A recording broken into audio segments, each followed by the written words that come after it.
Hi, it's Tony Marino, host of the super popular Newsmax Daily Podcast, a rundown of the day's top headlines and top highlights of Newsmax shows and interviews you may have missed, plus some sports, stock markets, and even some yucks, all packed into about 20 minutes. Search for the Newsmax Daily with me, Tony Marino, on your favorite podcast platform, and check out our entire lineup of great podcasts, including Greg Kelly, Rob Carson, and Jerry Callahan at newsmax.com/listen.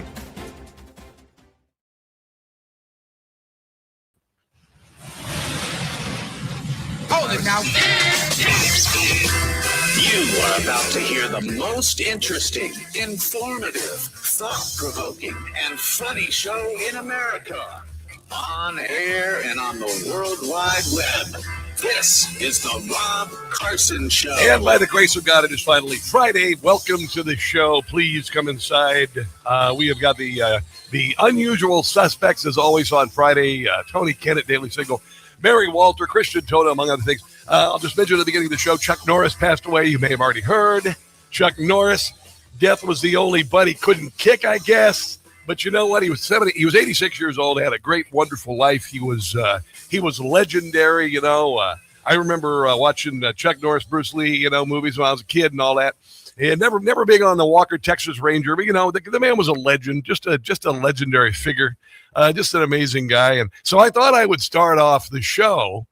I know there's a lot of pressing news, and we'll get to it all that save accident. But I got some Chuck Norris jokes I want to tell you. Are you guys ready? Chuck Norris doesn't read books. He stares them down until he gets the information he wants. Chuck Norris, if you spell Chuck Norris in Scrabble, you win forever. The flu gets a Chuck Norris shot every year. When God said, "Let there be light," Chuck Norris said, "Say please." The dinosaurs looked at Chuck Norris the wrong way once. You know what happened to them. There is no chin behind Chuck Norris' beard, just another fist. On the seventh day God rested, Chuck Norris took over. Chuck Norris can dribble a bowling ball. If you want a list of Chuck Norris enemies, just check the extinct species list. These are fantastic. These are just fantastic. Chuck Norris once shot down an enemy plane with his finger by yelling bang. Chuck Norris does not use spell check. If he happens to misspell a word, Oxford will change the spelling. It's just so bad. One more. I'm going to share these throughout the show because, I think they're just wonderful. Some kids pee their name in the snow. Chuck Norris can pee his name in concrete. Yeah. I love it. Chuck Norris, I just saw this on the Rumble from Dookie Bear. Chuck doesn't do push-ups. He does push-downs. Yeah, the earth goes down when he does push-ups. He doesn't do push-ups. The earth actually goes down. Anyway, he had a glorious life, man. He lived 86 years. Ain't nothing wrong with living 86 years. Not such a bad thing, is it? Not such a bad thing. So current U.S. gas prices, everybody's freaking out about gases, and I just heard a story from this whatever network we run here that people are going to change their travel plans because of the gas prices, because of the war, all right, or the military conflict or whatever the hell you want to call it. Not high as Joe Biden, for God's sake. I remember filling up for Joe Biden $94 in my little Lexus RX 350. I got to go get some tea or something here, man. Got a little frog in the throat. But in 2022, before the Nord Stream pipeline explosion, gas prices had already surged above $4 a gallon. Prices remained elevated above $4 a gallon for nearly 6 months. Joe Biden, you may recall, blamed the gas stations. He said they were gouging. Remember that? Remember Joe Biden saying they were gouging? They were gouging us? Please, give me a freaking break. So, all of these, I got to tell you, it's amazing. For the first year of Donald Trump's administration, because of Joe Biden's inflation, they said that Donald Trump has made things unaffordable.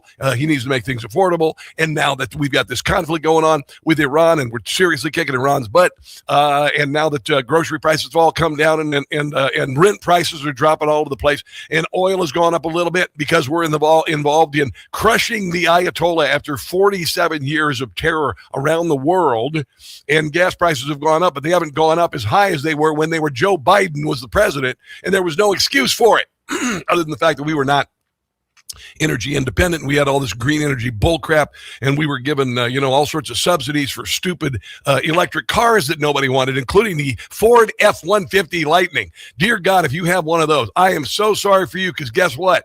You might as well sell that for the metal, because you ain't gonna get anything for it. You're just, sorry, you're just not, it's just, they're not selling. But that's what they did. That's what they did. Here's some other things that are not a big surprise. 77% of Republicans back Trump's Iran strikes. 77% of Republicans compared to 28% of independents. Are you ready for this? Is this a big surprise? Because Democrats want Donald Trump to fail, and they are willing to sacrifice our troops. They are willing to cast aspersions on their incredible job that they're doing. So 6% of Democrats, and most of that is because Donald Trump is winning. 6% of Democrats. So 94% of Democrats, they are fine with the Ayatollah being in power. They are fine with the terror. They are fine with the nukes. They are fine with the missiles, and they are fine with Iranian women, another generation being enslaved. There you go. That's your Democrat Party. That is your Democrat Party, because they would rather have people live in bondage and terror still exist in the world, unabated, than Donald Trump having a victory. That's what they see it is, by the way. That's what they see. Hey, it's time for, excuse me again, I got to get some tea during the break here. It's time for some good news. We love to win. Winning, so much winning. It's lots of winning, lots of winning, lots of winning, lots of winning, lots of winning, lots of winning. It's oh so good. One of the many things that the Democrat Party cannot be happy about. A couple of things. First of all, fentanyl deaths have dropped dramatically. The number of children being trafficked across the southern border has gone to zero from hundreds of thousands while Joe Biden was the president. And women being trafficked over the southern border for sex and labor, all have dropped.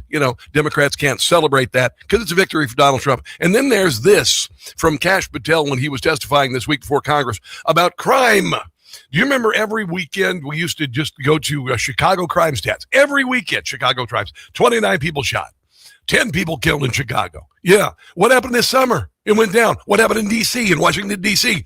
Crime is almost non-existent. It's amazing. Under the Trump administration, this FBI has literally had a historic year. We have 112% increase in violent offenders arrested last year alone, a 20% decrease in homicides, 20% decrease in robberies.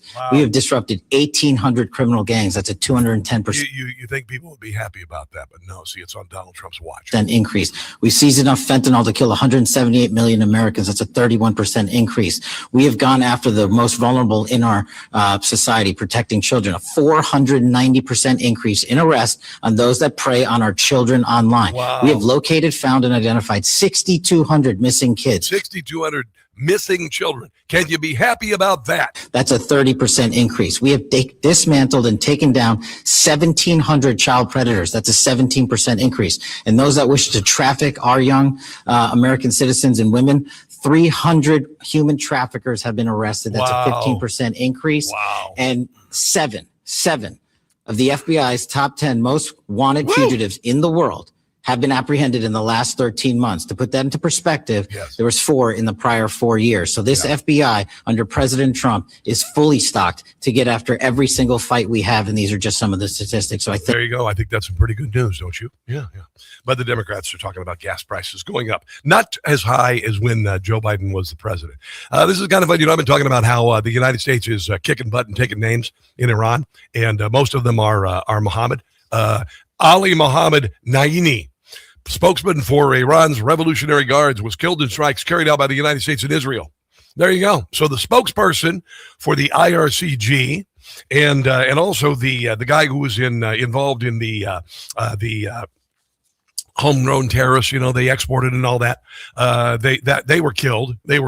So there's that. So some big victories here, And I was on with John Fredericks. John Fredericks is a bunch of radio stations. He's a great guy, and he carries my show on all of his radio stations. He has a nationally syndicated radio show, and he's starting to, like so many, listen, we should be concerned about Iran, how it's going to affect the midterms, obviously.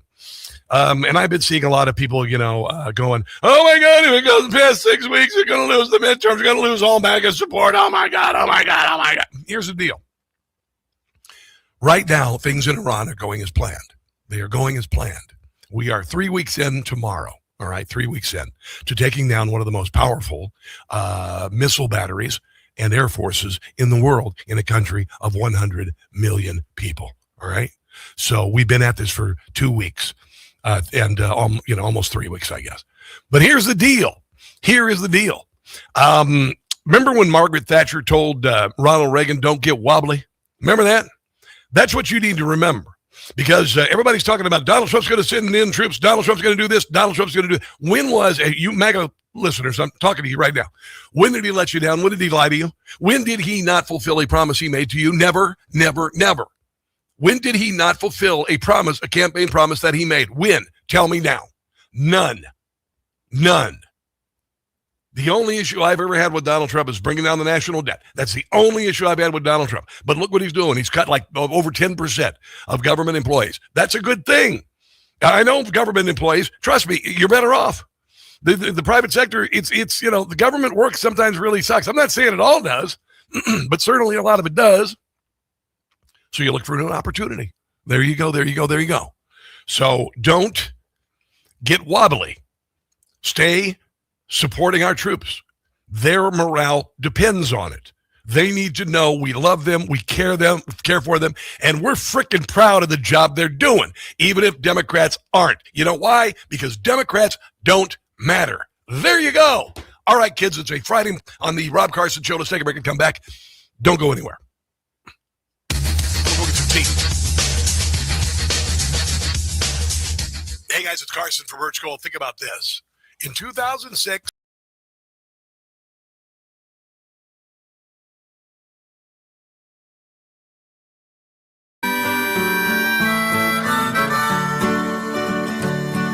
the Ellisons, they have taken control. They now own CNN. Big time changes are coming for sure. It's just a matter of when. Jake Tapper and Anderson are facing the axe, and Stelter will get canned again. It's over, my friend, for libs at CNN. Should clean house today at CNN. They announced layoffs at NBC News as their ratings continue to tank. Viewers are leaving that network in droves, and they have wokeness to thank. A new lineup at CNN. That is money in the bank. Fire everyone and hang on to none. The Elliston should fire everyone.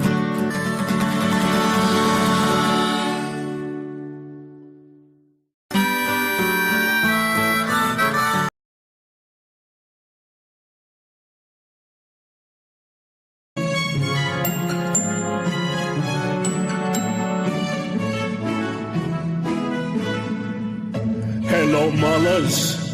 They are pleading for Trump to stop their bleeding. They are bombing Tehran daily, and we fear you if you are Israeli. Dearest Allah, darling mullah, how's my sister? How's Abdullah? America is coming for us. Though the staff at CNN, they still adore us. U.S. forces, there's no stopping. As the bombs continue dropping, we are frightened, and it's showing. As our fear of destruction keeps on growing. Hello, Mullah. Hello, Fatwa. The water we're in is quite hot. USA is out to get us. We'll be in pieces like shredded lettuce. It looks like our demise has finally met us.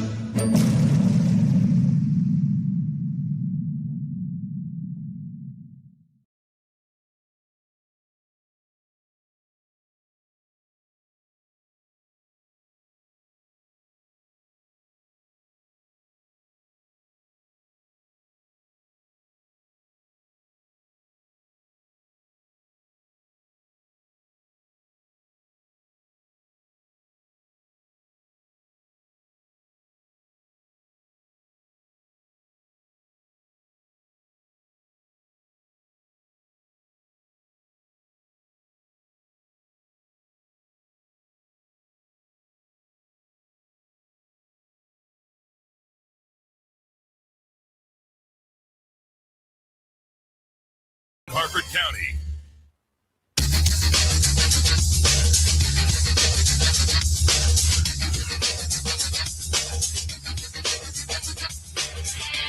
The Rob Carson Show podcast is everywhere. Go to newsmax.com/listen for details. And this is one of those, because just take a look here. MAGA GOP view of Trump.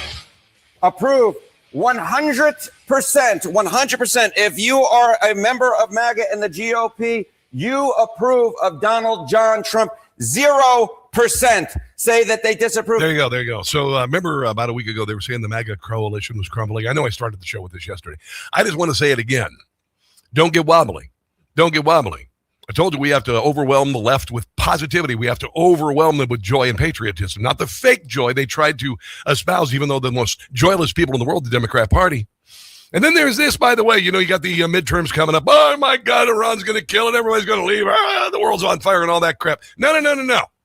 Again, the Democrat Party is still doing a death spiral into hell. How are voters feeling about Democrats right now? Yeah, I mean, Democrats in the minds of the American public are lower than the Dead Sea. What are we talking about here? Well, let's take a look. The net approval. And the public knows the DHS is their fault. Rating for Democrats in Congress. You said it, Kate Baldwin. The TSA. The lowest ever. Look at this. Overall, they are 55 points underwater. Their approval rating is south of 20%. And what have they done to improve that since that poll came out a couple weeks ago? Nothing. Just opposed Donald Trump. Just opposed the war effort. Day number 1. Chris Murphy said it was a disaster, even though we vaporized the Ayatollah in minutes. Yeah. Oh, and then there's this also, 2028's coming up here in a couple of years. I don't know why we're sitting around mentally, playing with ourselves about 2028, because it is 3 years away. They're all running, and this is just a downright clown car at this point on the Democratic side. I mean, just take a look here. Top choices for the 2028 Dem-Pres nominee. You have a leader, but it's not really a clear leader. It's within the margin of error. You have Newsom at 19%. Then you have former Vice President Kamala Harris at 18%. Quite a weak number for her, given that, of course, she was the nominee last time around. Yeah. Pete Buttigieg, who, of course, has run before, 13%. Sure. Alexandria Ocasio-Cortez at 12%. Sure. This is just a total clown car. There you go. It is a clown car. Because Gavin Newsom, by the way, is a complete criminal. Gavin Newsom is fading fast, by the way. And now, apparently, in California, there may be, according to Steve Hilton, $500 billion of fraud. It's a total disgrace, Gavin Newsom. If it's been fixed, then why is the money still going out? He says it was fixed in 2021. Those payments were from 2024. Right. He's just lying and gaslighting, as he is on every single issue. Yeah. And the truth is that California has got more fraud than the rest of America put together. And we estimate now that the total fraud in the last 5 years in California, $434 billion. Wow. And what are they doing about it? Nothing, because they have total contempt for taxpayers. They don't consider it that it's our money that they're stealing and wasting. Yeah, and so when Nick Shirley exposes billions of dollars in fraud, Gavin Newsom goes online and calls him a pedophile for going to daycare centers in Minneapolis run by Somalians that don't have any kids in them. See, Nick Shirley goes up to the daycare center and says, hey, where's the kids? And Gavin Newsom made fun of him like he's a pedophile. What a sick piece of crap he is. I mean, honestly, slick. Ladies, let me ask you.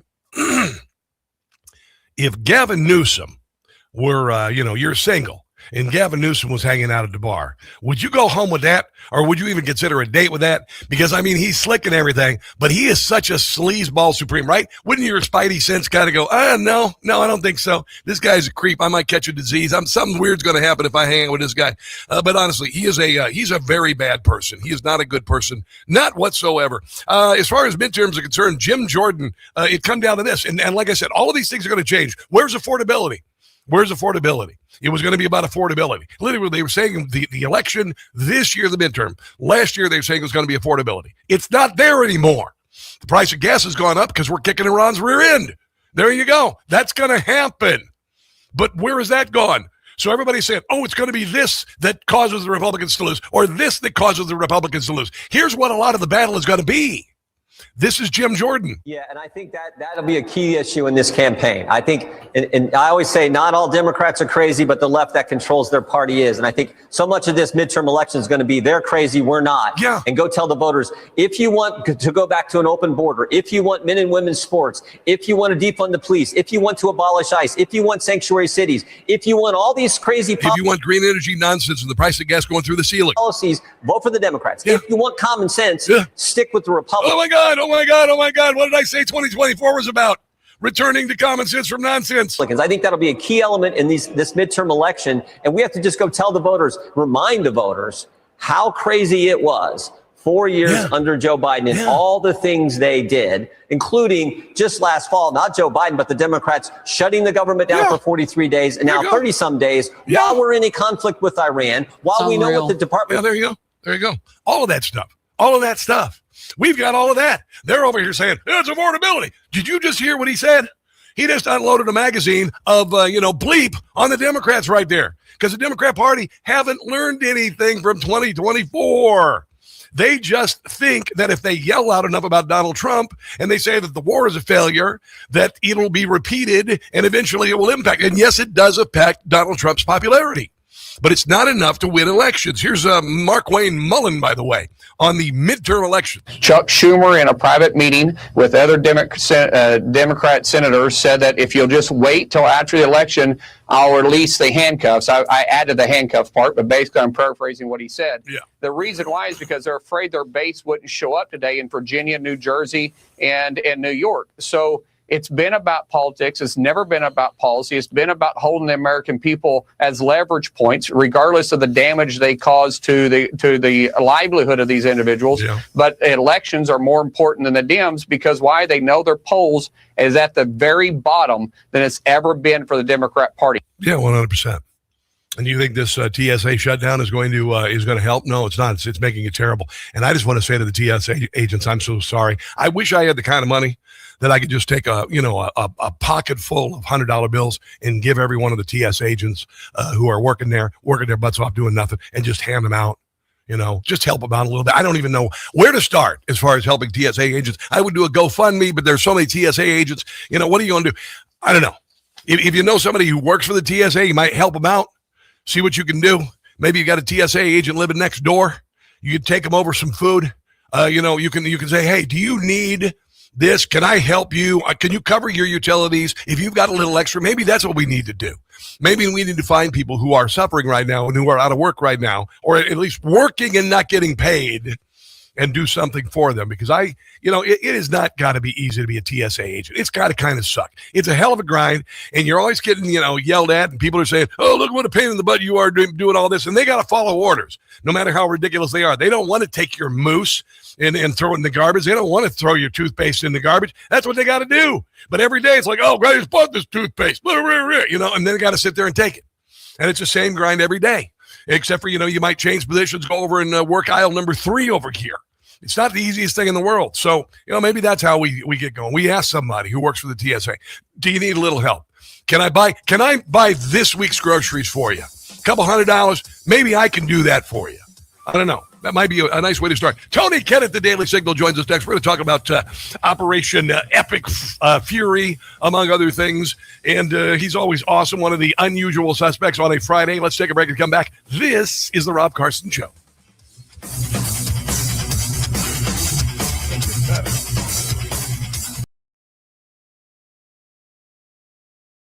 Hey guys, it's Carson. I just got a ghost bed.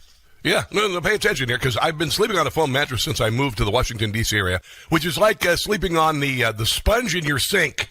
Ghost Bed doesn't build mattresses like furniture. They build engineered sleep systems. Their beds are serious health equipment. Beds designed for relief and recovery, not looks, not fluff. Your body should be healing while you sleep, not fighting for comfort. I have been sleeping past 7 a.m. on my Ghost Bed. It's unbelievable. If you wake up stiff, you toss and turn, if you sleep hot, even reaching for a pain reliever before bed, hoping tonight will be different, that's not aging. It's your mattress talking. Another great thing I love about GhostBed, you get 101 nights to try it at home. If you don't like the difference, you can send it back risk-free. GhostBed is offering my audience their lowest prices of the season, plus an extra 10% off. Go to ghostbed.com/Carson. Use promo code Carson. That's ghostbed.com/Carson, promo code Carson. You are going to love your new GhostBed.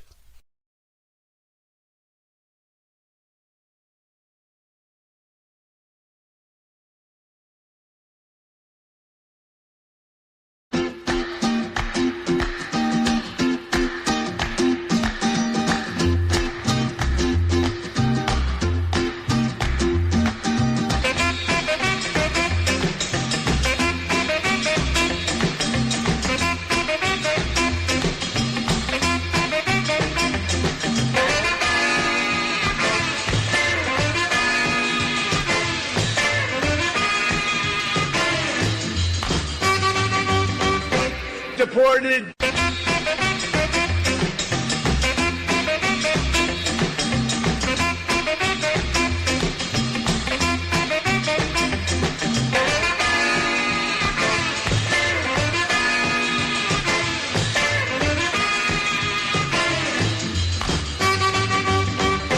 Deported.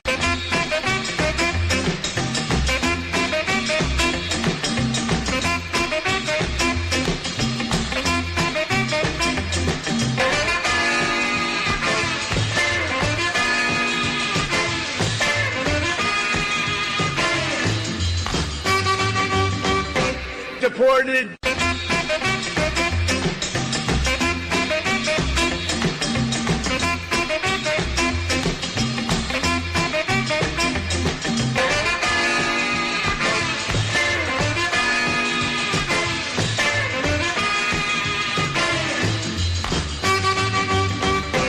Get him out. Ready? Are you ready? Get him out of here. Get him out of here. Get the hell out of here.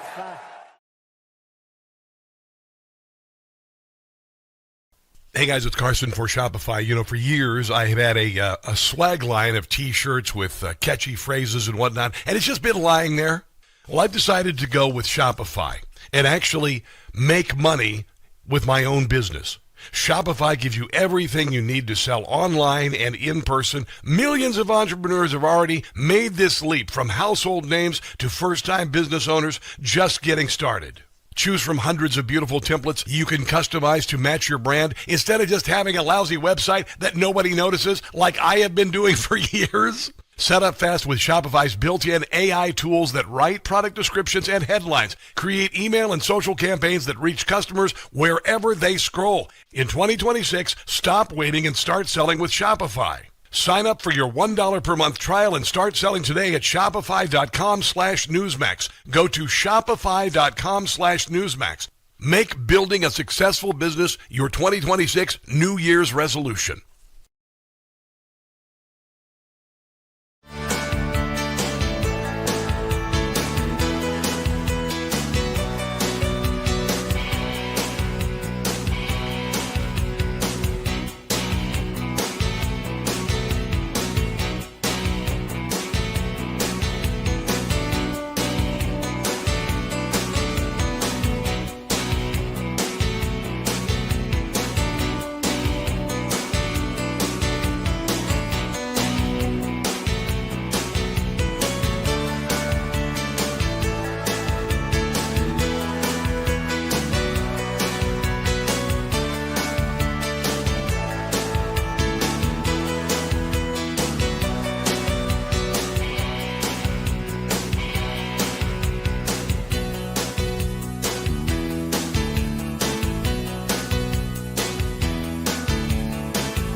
Of course, no, Japan and US are very good friends. But one question, why didn't you tell US allies in Europe and Asia, like Japan, about the war before attacking Iran? So Donald Trump's being asked by this guy with the Japanese premier there, why didn't you tell the allies about the military operation? So we are very confused about we Japanese citizens. Well, one thing you don't want to signal too much. You know, when we go in, we went in very hard. Yeah. And we didn't tell anybody about it. Yeah. Because we wanted surprise. Who knows better about surprise than Japan? Okay. Why didn't you tell me about Pearl Harbor? Okay. Oh my God. It's never going to get better than this. It's never going to get better than this. Tony Kinnett, Daily Signal, WIBC Radio, lovely Indianapolis. That is just one of my favorite. That's one of my favorite line of the last month. Donald Trump telling the Japanese premier, "You guys should have told us about Pearl Harbor." And even better is watching Jake Tapper and the CNN morons immediately go, well, actually, the prime minister wasn't born for 22 more years. Oh, shut up. I swear, I sent Jake a direct message and said, hey, way to go, Sherlock. You've cracked the case. Oh, my God. Well, thank God we have journalists like these. Yes, incredible line from the president. Apt, correct, good stuff. I'm loving it. Dude, you know, like the Saudi Arabian prince comes over. Donald Trump high fives him and slaps him on the back. You don't do that. You know what I think? I think maybe there's some Chuck Norris in Donald Trump. There's a little bit of Chuck Norris in Donald Trump that he does this, you know. And you know he passed away. And can I give you some good Chuck Norris jokes here real quick? I'm going to be sharing these throughout the show. And I don't think we've all heard of. Okay, you ready? Here we go. Chuck Norris counted to infinity twice. Chuck Norris can speak. Chuck Norris can speak Braille. Here's one I've heard before. Chuck Norris can do a wheelie on a unicycle. Chuck Norris once won the Connect 4 in 3 moves. Champions are the breakfast of Chuck Norris. Now, you heard what happened at the hospital this morning, though, right? No, what happened? So he woke up briefly from death, corrected an error on the death certificate, shook hands with the doctor, and then died again just to make sure. That's fantastic. I'm going to do a couple more here, and then we'll move on to the news of the day. Chuck Norris can slam revolving doors. The dark is afraid of Chuck Norris. Chuck Norris makes onions cry. Death once had a near Chuck Norris experience. And Chuck Norris could strangle you with a cordless phone. Oh my God. What a life. 86 years old, man. You know, you gotta like living to 86. You know, nothing wrong with living to 86, kicking butt all the way, you know? There you go. So anyway, let's talk. He's the first man who needed to be hospitalized, and so he built the hospital first. Yeah. Absolutely. Absolutely. I want to play a little audio for you. This is interesting. John Ratcliffe, the head of the CIA, under oath, talking about if Iran was a threat. Has Iran plotted assassination attempts against Americans on American soil? Yes. Was Iran developing a nuclear weapon prior to our military action last June? And did Iran remain committed to developing a nuclear weapon in the lead up to this conflict? Yeah, so I want to clarify on that because there's been much talk about a fatwa against the development of a nuclear weapon. Can you come back to that 1 second? Let me finish this. You bet. Okay? If left unchecked, do you think Iran would have the ability to develop missiles capable of reaching the United States? Yes. Did Israel force the U.S.'s hand and make us take action, as some have claimed? No. Director Gabbard, do you agree with the CIA director's assessment on that last question in particular? Okay, there you go. That's the answer of the question there. Was Iran a threat? Dear God in heaven. It was a threat. I'm loving this, though. What? I'm sorry. I'm going to level with you here. This is just me to you very, very personally. I actually kind of like a lot of these idiots that are running around trying to say that, oh, this is all some Israeli Jewish plot or whatever, because our show numbers, when they have been abandoning Megyn Kelly, abandoning Tucker Carlson, abandoning the idiots, our show numbers have been skyrocketing. Oh, yeah. Because of the good news.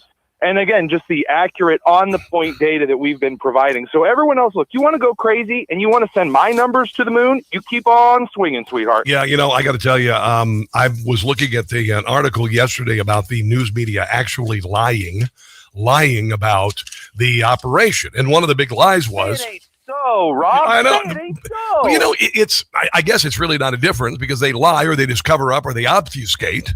But one of the big lies, and where did it go? Where did it go? Where did the drone strikes on California story go?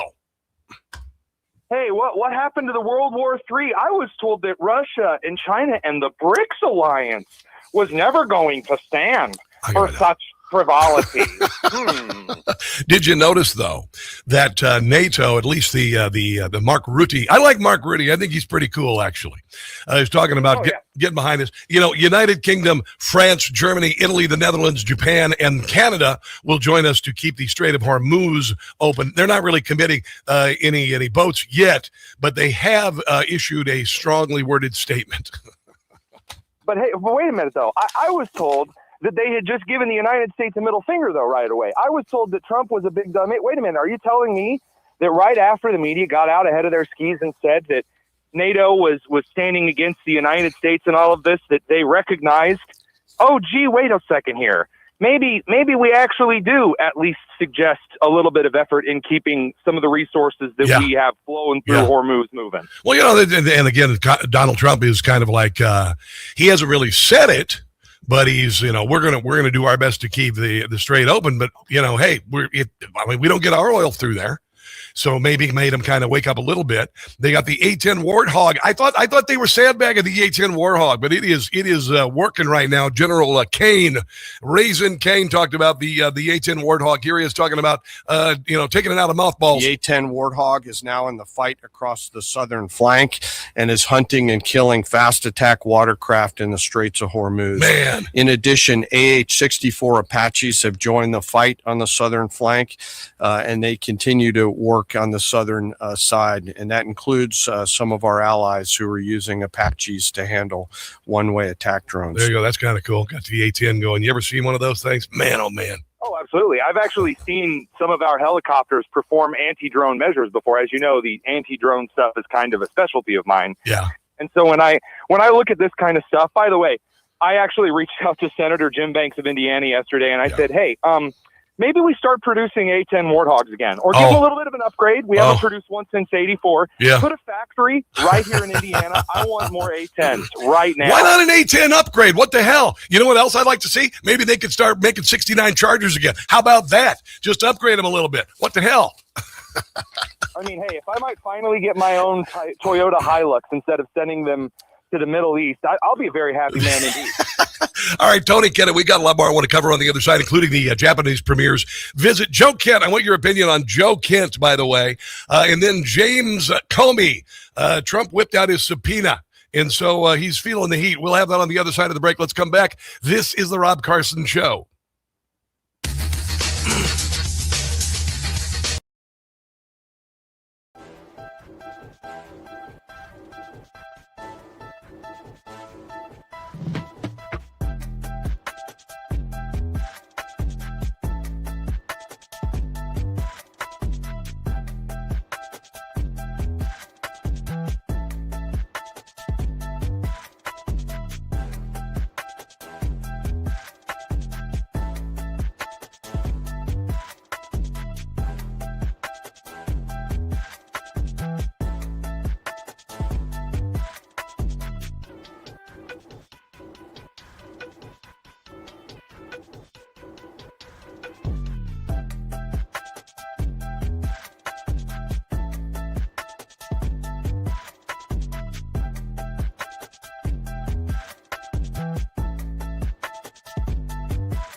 Well, history proves that, unfortunately and unhappily, Jesus Christ has no advantage over Genghis Khan, because if you are strong enough, ruthless enough, powerful enough, evil will overcome good.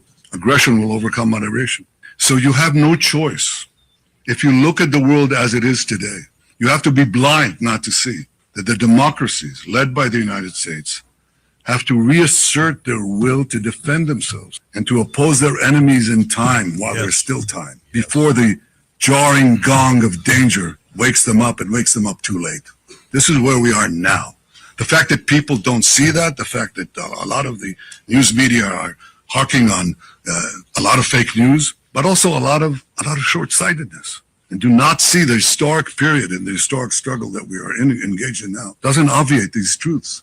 Yeah, we were threatened by Iran. How do we know this? I don't know, because of the body count, because of all the terror over the last 47 friggin' years. And yet the Democrat Party would rather have another generation of young women, or women in general in Iran, subjected to slavery for their life, because Donald Trump is going to happen under Donald Trump that they're freed. I mean, honestly, Tony Kinnett, day one, Chris Murphy said, after we vaporized the Ayatollah in 5 minutes, he said that it was a disaster. I am so done with these Democrats on this crap. I am only here to promote our military because they're kicking butt.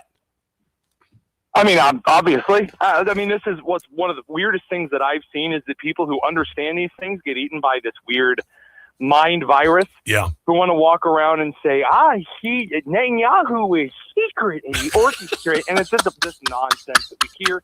They have a scoreboard charting 0. They have been wrong every single time. Yes. I'm still waiting for the first time they're right. But here's the thing. People are getting a little wobbly because we're, almost 3 weeks into destroying one of the largest missile caches, a source of terror for 47 years with one of the largest air forces in the world, a very, very low casualty count on our side, gutting their leadership, and 3 weeks into this thing, and people are like, if it goes to 6 weeks, we're going to lose the midterms. I'm like, you know what?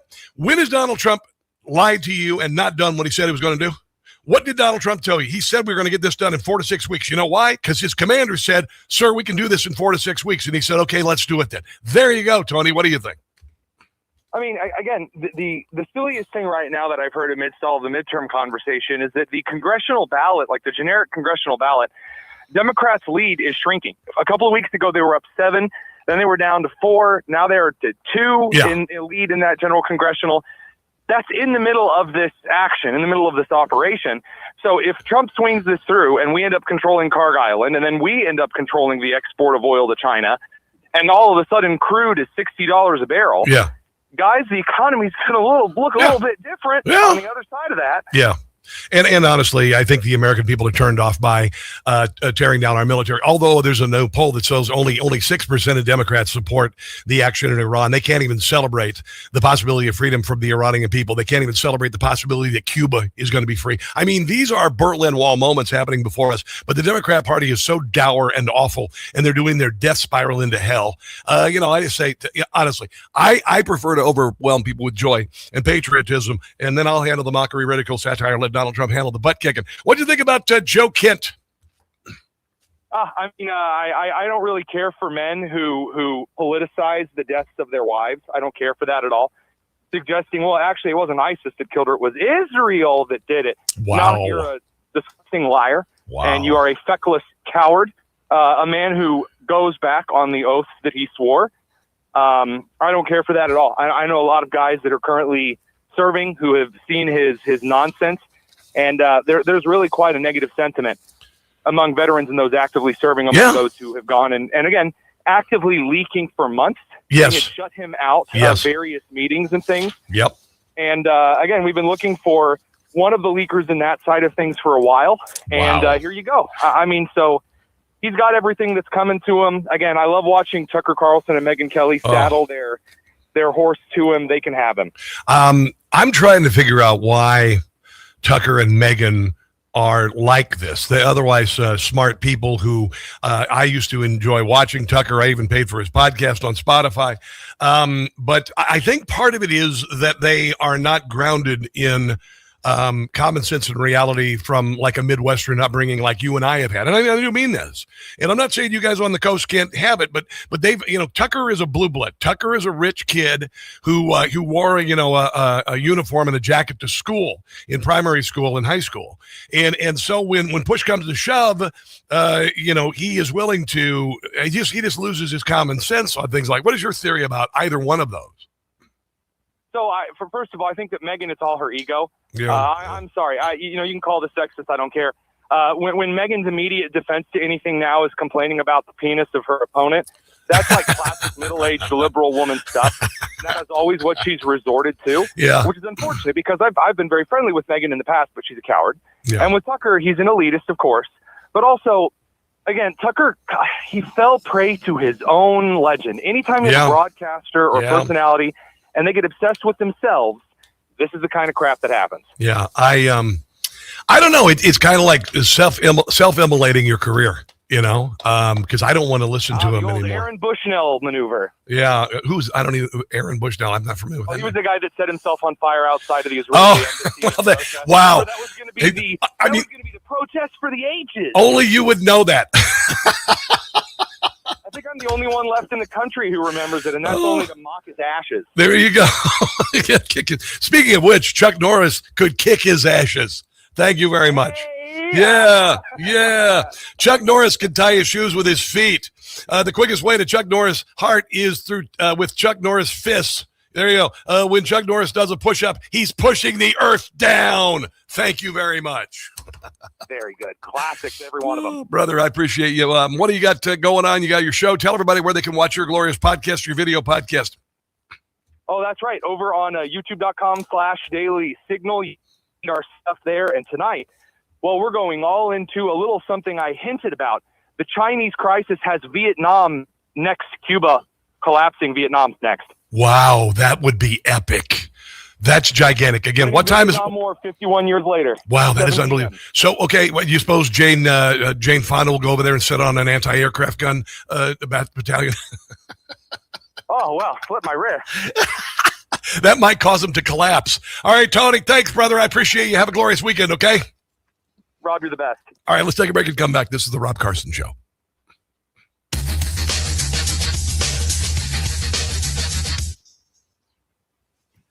Isn't he freaking great? I love that guy. Hi, Carrie Corley. What up? You guys were talking about, what were we talking about earlier? And I chimed in. Oh, about me having the sense of humor of a 14-year-old boy. Really? That mature? Really? I'm thinking 12. I'm thinking 12 on a good day. And the reason being is I said that Donald Trump whipped out his subpoena when it came to Jim Comey. Although Donald Trump didn't whip out the subpoena. I think it was probably Pam Bondi. Ooh.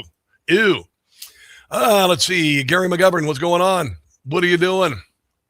Wow, wouldn't that be crazy if Korea, or not Korea, but North Vietnam collapsed? Wouldn't it be crazy if Vietnam collapsed? Oh my God, that's there are a lot of people still alive who've waited their whole lives to see that. A lot of people who came back with profound mental and physical injuries, lost a lot of friends. So, all righty, let's move on. What do we got here? Oh, I think we'll play some comedy. What do I got here? Oh, yes. I got a new Joe Kent theme song here that I'm going to play for you guys, you awesome people. I'm just going to relax this weekend. I tell you what, guys, I've had a mother bleeper of a week.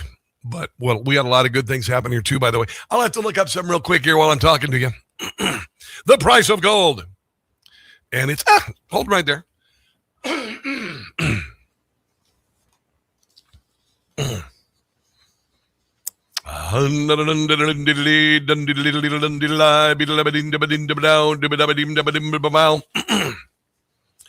Chuck Norris.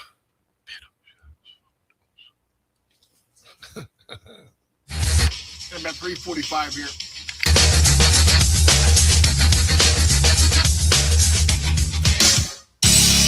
All right, so I got a new parody from Jim Gossett about Joe Kent. We're going to play that in one moment. It's awesome because, Joe Kent, or I should say Jim Gossett is amazing. Gold and silver sell-off accelerates as inflation fears grip global markets. This is perfect. When other people panic, you move in with a cool head and say, I'm going to buy some gold. I'm going to buy some gold. Gold and silver joined a broad sellout on Thursday. Sell-off, I should say, on Thursday. Joe Kent is a sellout. Metals shedding around 5 to 10% respectively. Now, what does this mean? Opportunity for you to buy in while it's down 45.80. It's at 45.80 today. 45.80. It was 5,600 in January. So you're going to save $1,000 an ounce. Come on, people. Think about it. Get the ball rolling. At least get some information from Birch Gold. Just get some information. Just text my name, Rob, to 989898. Talk with the Birch Gold specialist, and they'll give you the download. They're not here to say, "Oh no, you just want to buy gold. Don't pay any attention to whatever's going out there." No. They're going to tell you, "Hey, here's where we're going. Here's what we're thinking. Silver, gold, whatever." Silver, by the way, silver's down. Silver went up to 118. Silver's way down, so silver's super affordable. So here you go. You've got an opportunity. Don't let it go. Text my name, Rob, to 989898. That's Rob to 9898 for Birch Gold. This is from Jim Gossett on the Rob Carson Show. Trouble. Joe Kent's in trouble. Getting investigated. The FBI, they want to take a peek.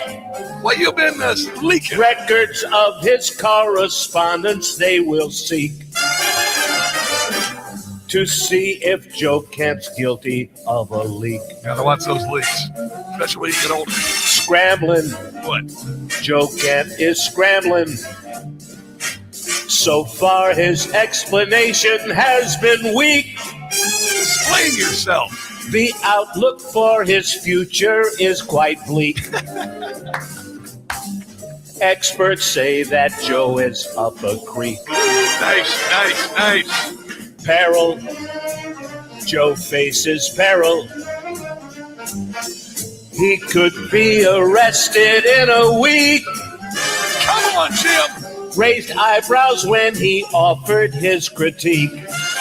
Beautiful. Is Joe Kent guilty of a leak? Dude, that is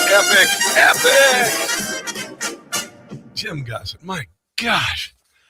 Just go to patreon.com, Jim Gossett Comedy, to support Jim Gossett. $10 a month, $20 a month, $30 a month, whatever you want to give him. 2 song parodies a day. Chuck Norris used to beat up his shadow because it was following him too close. It now stands 15 feet behind him. Chuck Norris is the reason why Waldo is hiding. God bless Chuck Norris at his 86 years on this planet. I think the greatest thing we could do right now is to celebrate his life, not to mourn his loss. How does that sound? I think it sounds pretty good. All right, so we've got Mary Walter coming up. We have got Jim Comey getting subpoenaed because, there was a grand conspiracy against Donald Trump. There's no doubt about that, by the way. Victor Davis Hanson, some very wise and amazing words echoing Churchill about our president, Donald Trump. Hour number 2 is right ahead. Don't go anywhere. No blind rhetoric. No talking down to me. Don't tell me how to think. Don't tell me how to think. Don't tell me how to think. I trust Newsmax. Newsmax. They don't tell me how to think. They let me decide. Real news for real people.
it now.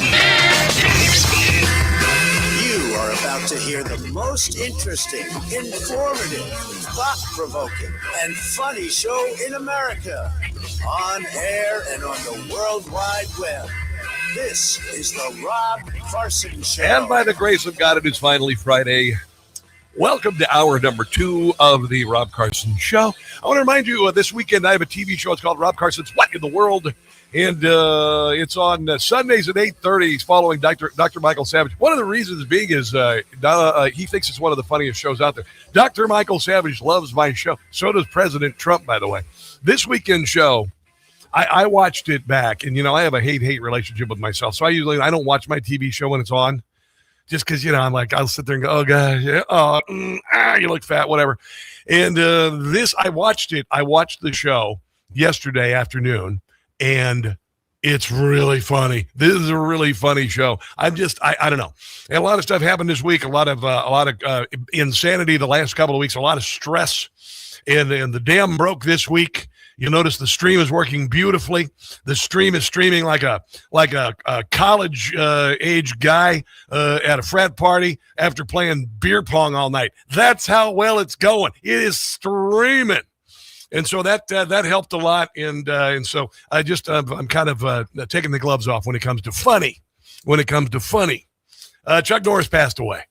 We are celebrating his life. We are not mourning his death. We are celebrating his life. There has never been a hurricane named Chuck because it would have destroyed everything. Chuck Norris does not get frostbite. Chuck Norris bites frost. Remember these. I got a couple more here. You're going to go to the next page. The show Survivor had the original premise of putting people on an island with Chuck Norris. There were no survivors.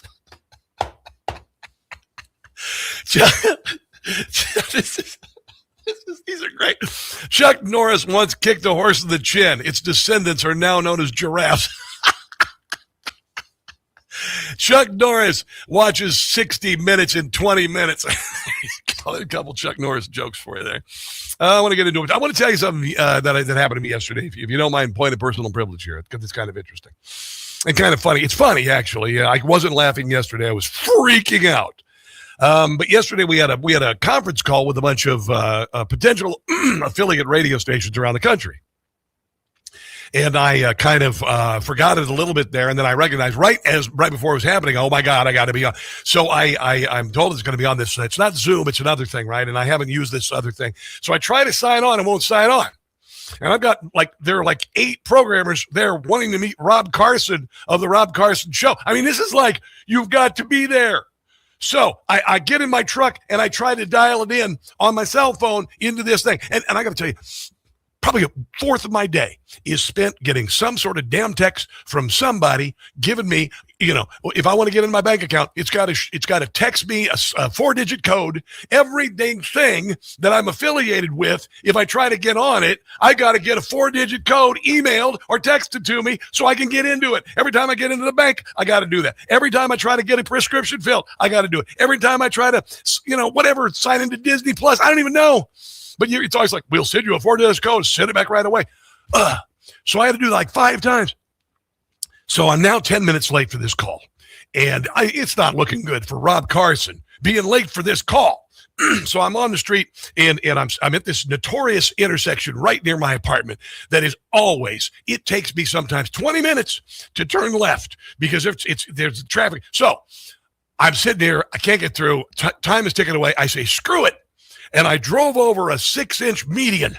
I just took buck, went right. They must have thought I was out of my mind, the people around me. Nobody ever drives over a 6-inch median. I popped over that sucker, went over to the parking lot, slammed the truck in park, turned it off, ran, started running, started sprinting. Now, let me explain something to you. Running a third of a mile at a sprint pace at age 30. No problem. You might be a little sore the next day. But, honestly, just stretch it out. You'll be cool.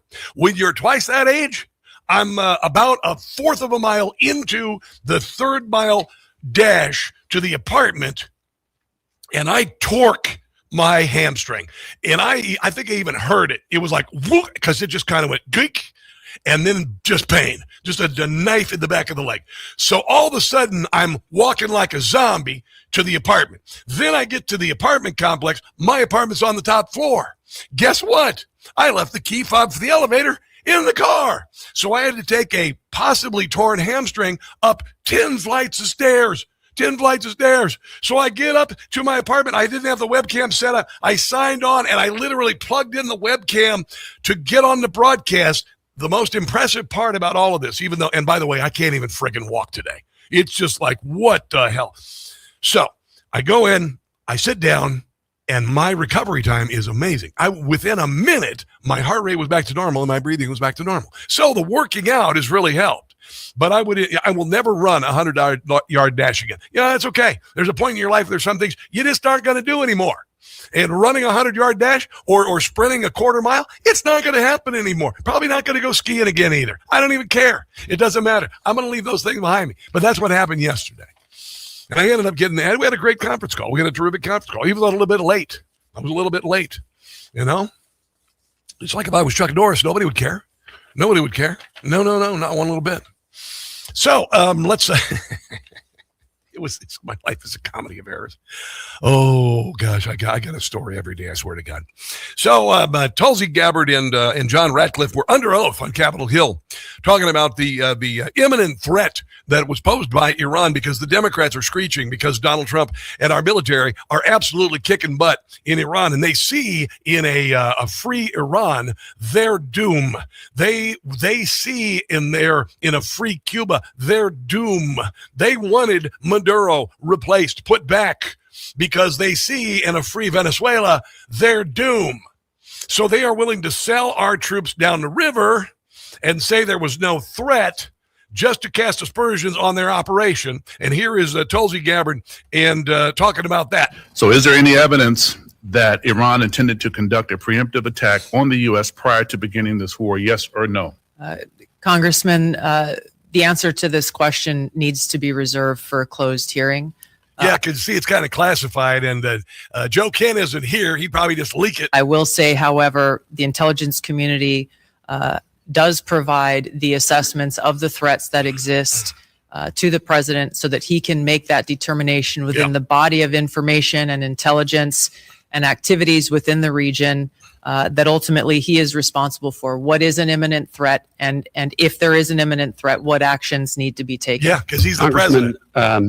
As the DNI said, there's a body of intelligence that we'll be able to cover in the classified portion of this. Of course, after the classified portion, you guys will come out and say nothing was said, even though that's a bunch of crap, because you will lie to the cameras, even if they say there was an imminent threat, and provide all the evidence necessary. Hearing that does reflect that in the likely event of a conflict between Iran and Israel, that the U.S. would be immediately attacked, regardless of whether the United States stayed out of that conflict. Yeah, there you go. So suck it, Democrats. There you go. Somebody just posted on Rumble in the chat. Let me see. Rubio, I hear Rubio's been talking with Castro's nephew. That is what I've heard.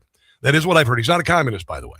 And then also, Tony Kinnett mentioned earlier, it looks like Vietnam could fall. Woo! Freedom to Vietnam. I'm thinking about all my brothers and sisters who served in that conflict. They're my parents' age or older. Wouldn't that be something? Wouldn't that be something? After all the hell that was Vietnam. I mean, my goodness. I've been at the wall when a friend of mine rubbed his father's name. He never met his father. His father was shot down over Vietnam while his mother was pregnant. And we were over there for that. So wouldn't that be something? Wouldn't it be something if Cuba was free, Cuba Libre, and Vietnam was taken away from the communists? Oh, my God, it would be so glorious. So glorious. Victor Davis Hanson, who is amazing. Honestly, Victor Davis Hanson is like the intellectual Chuck Norris.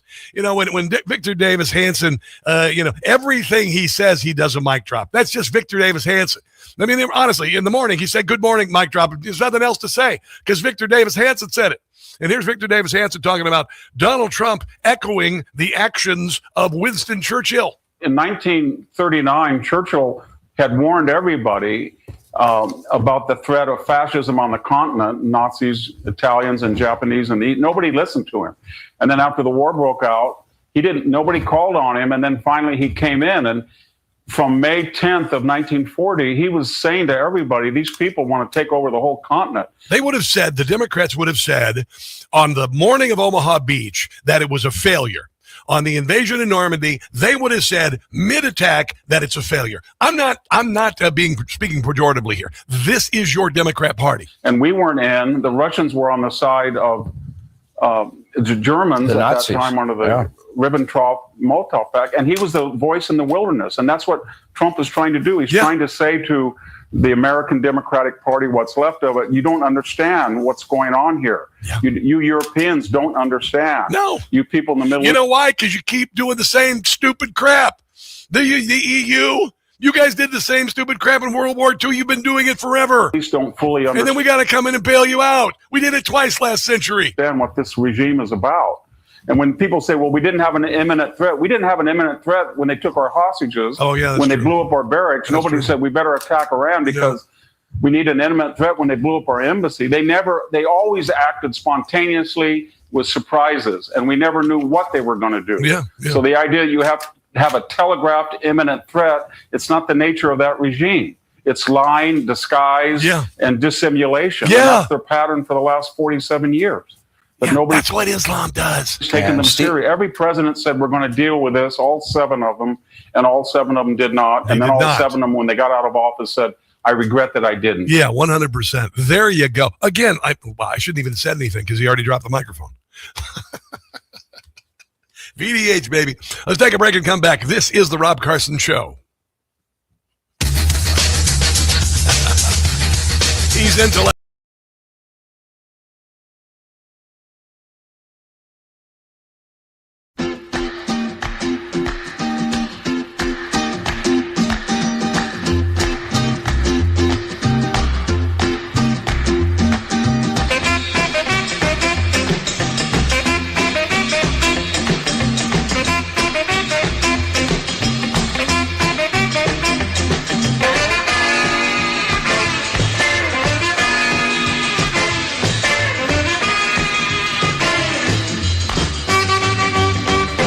Deported.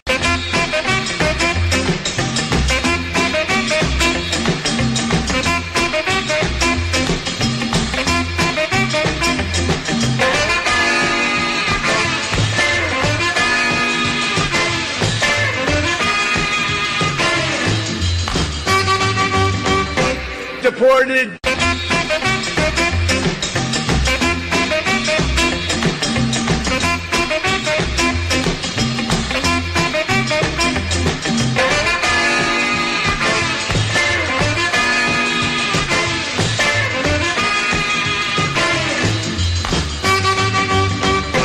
Deported.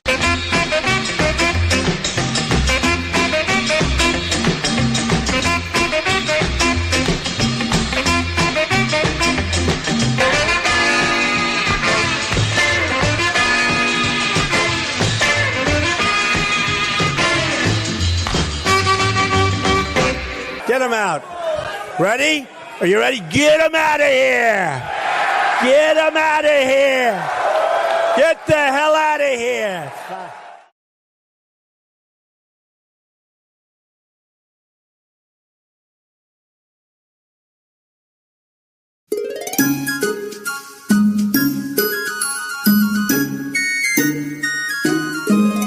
Somalis are all on welfare, and the Dems just seem to not care. Ilhan Omar, she needs to go. GTFO, GTFO, GTFO. Many are anti-Semitic. Their statements have been pathetic. They're a threat to all you know. GTFO, GTFO, GTFO. They are always expressing hate of America. Why are they here? Must deport before it's too late. Talk about holiday cheer. Our language, they will not learn it. Own money, refuse to earn it. They are gaming the system so. GTFO, GTFO, GTFO.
joint. Diggy.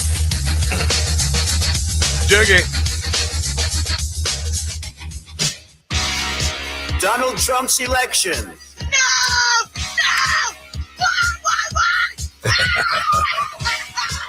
It's the gift that keeps on giving. It's the Rob Carson Show. A stronger Japan and a stronger America.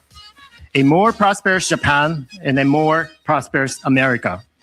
I am very confident that Donald and I are the best buddies to realize this shared goal. That is the words of the Japanese Prime Minister Sanae Takaichi. And you know something interesting? You know, there's a little bit of, I think there's a little Chuck Norris in Donald Trump. I mean, he did actually get shot, remember? And instead of cowering and being hauled up by Secret Service, he stood up and yelled, fight, fight, fight, and held his fist in the air. So a little bit of that. Did you know the Prime Minister, normally with Japanese people, you get the bow, you get the little bow, you know, and you, I think you don't maintain eye contact. But anyway, you do the bow. She did not bow. She gave him a hug, you know, because that's, I don't know if you'd hug Chuck Norris, but there's a little bit of that going on there. It's pretty cool. Here is Donald Trump talking about a trip to Japan. Japan's a great ally, by the way. They just signed a $58 billion oil deal, energy deal with Japan from the United States, so they don't have to get oil from Iran and whatnot. On my visit to Tokyo last year, we reached a historic trade deal that will increase our cooperation on everything from energy to semiconductors and shipbuilding and pharmaceuticals. It was a big one of the biggest deals ever made. Yeah. The United States is also encouraged to see the steps the Prime Minister is taking to expand her country's commitment to its own security and defense and buying a lot of our defense equipment, I'm happy to tell you. There you go. That is the president. They also thanked them for some cherry trees. You know, I got these cherry trees down near the basin. The tidal basin here in Washington, D.C. is lovely, by the way. Lovely. I'm going to go see the cherry blossoms because I have some friends in town. That's what they want to do. Oh, let's go see the cherry blossoms. I lived in Montgomery County, Maryland. I said, well, okay, we got one in my front yard. We have the same kind of cherry tree in the front yard. Just come to my front yard. No. Let's go downtown where the 100,000 people are going to be and 2 porta potties. You know, there you go.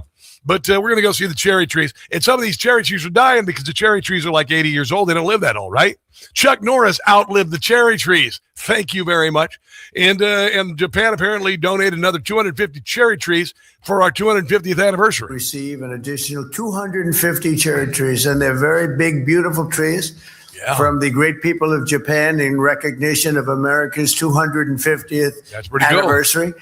And they will remind every future generation of our timeless bond, and they'll be planted near and around the Washington Monument, and it's going to be something very special. Yeah, it will be awesome. It is lovely, honestly. You know, I lived here in Washington, D.C. for a dozen years, and then moved to Kansas City for 10, and now I'm back in D.C. So many people around here just don't even, it just is a yawn to them.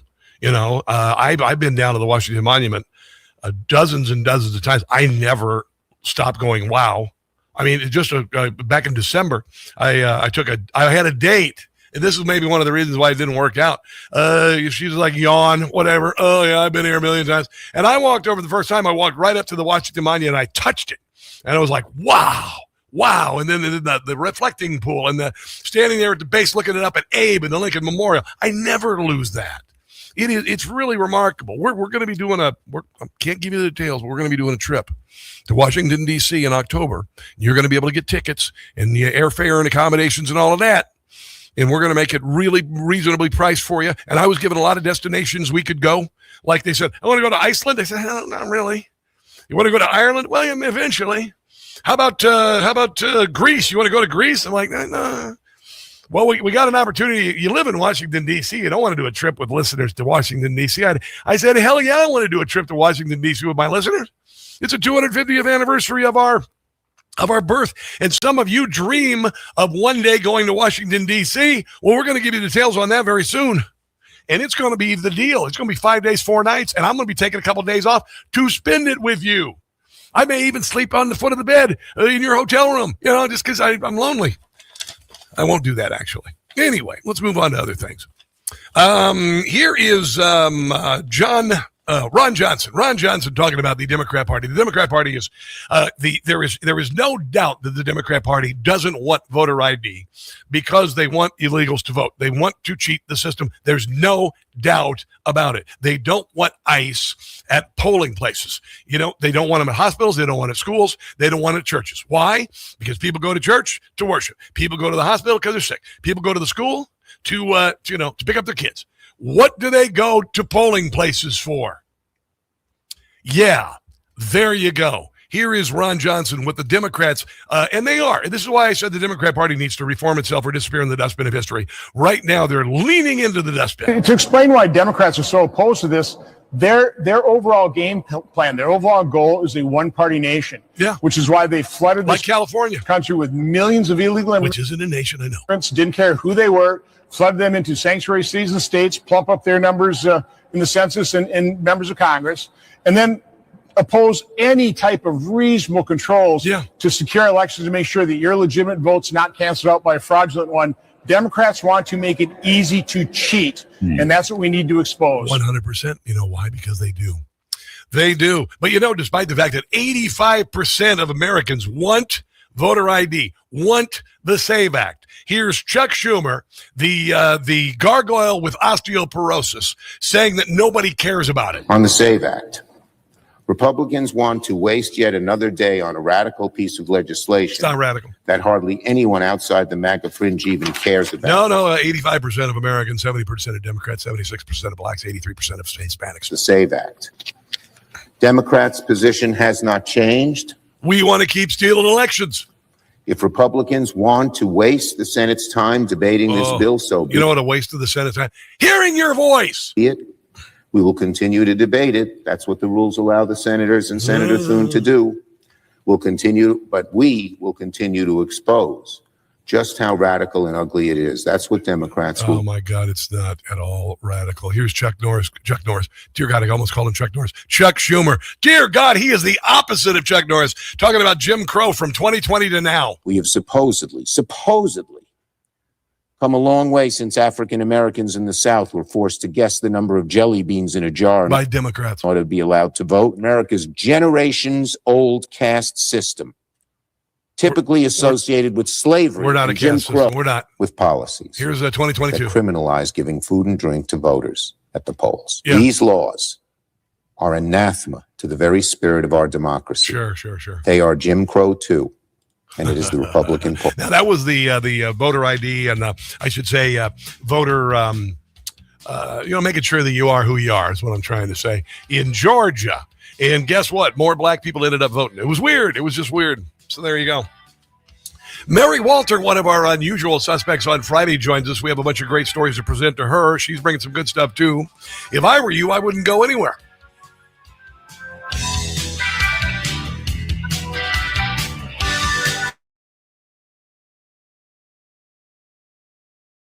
Hey guys, it's Carson for Shopify. You know, for years I have had a swag line of T-shirts with catchy phrases and whatnot, and it's just been lying there. Well, I've decided to go with Shopify and actually make money with my own business. Shopify gives you everything you need to sell online and in person. Millions of entrepreneurs have already made this leap, from household names to first-time business owners just getting started. Choose from hundreds of beautiful templates you can customize to match your brand instead of just having a lousy website that nobody notices like I have been doing for years. Set up fast with Shopify's built-in AI tools that write product descriptions and headlines, create email and social campaigns that reach customers wherever they scroll. In 2026, stop waiting and start selling with Shopify. Sign up for your $1 per month trial and start selling today at shopify.com/Newsmax. Go to shopify.com/Newsmax. Make building a successful business your 2026 New Year's resolution.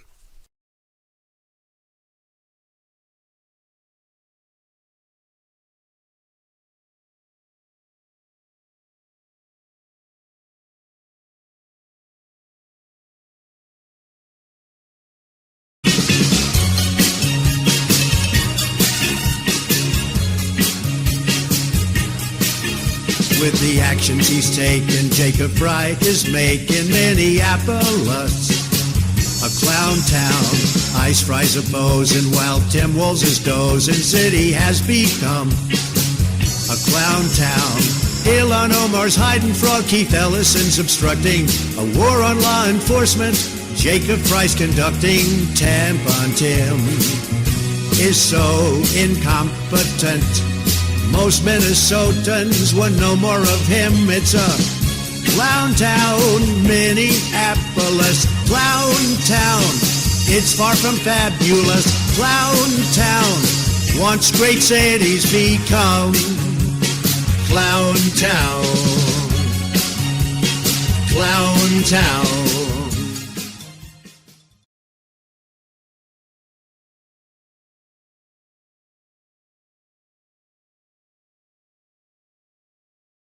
Hey guys, it's Carson. I just got a ghost bed. Yeah, no, pay attention here, because I've been sleeping on a foam mattress since I moved to the Washington, D.C. area, which is like sleeping on the sponge in your sink. Ghost Bed doesn't build mattresses like furniture. They build engineered sleep systems. Their beds are serious health equipment. Beds designed for relief and recovery, not looks, not fluff. Your body should be healing while you sleep, not fighting for comfort. I have been sleeping past 7 in the morning on my Ghost Bed. It's unbelievable. If you wake up stiff, you toss and turn, if you sleep hot, even reaching for a pain reliever before bed, hoping tonight will be different, that's not aging. It's your mattress talking. Another great thing I love about Ghost Bed, you get 101 nights to try it at home. If you don't like the difference, you can send it back risk-free. Ghost Bed is offering my audience their lowest prices of the season, plus an extra 10% off. Go to ghostbed.com/Carson. Use promo code Carson. That's ghostbed.com/Carson. Promo code Carson. You are going to love your new Ghost Bed.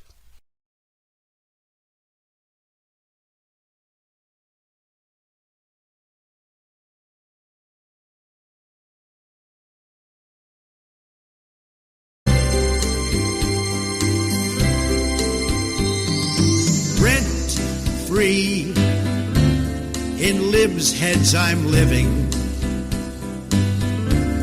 the fits I am giving to Whoopi, Sunny, and Joy.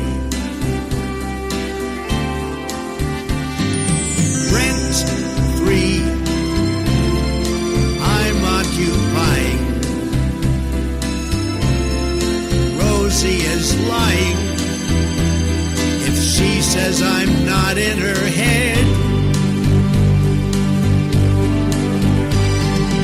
Break free, they simply can't do it. When you get down to it, they have TDS real bad. Hatred, just watch it as it spreads, because inside their heads I live.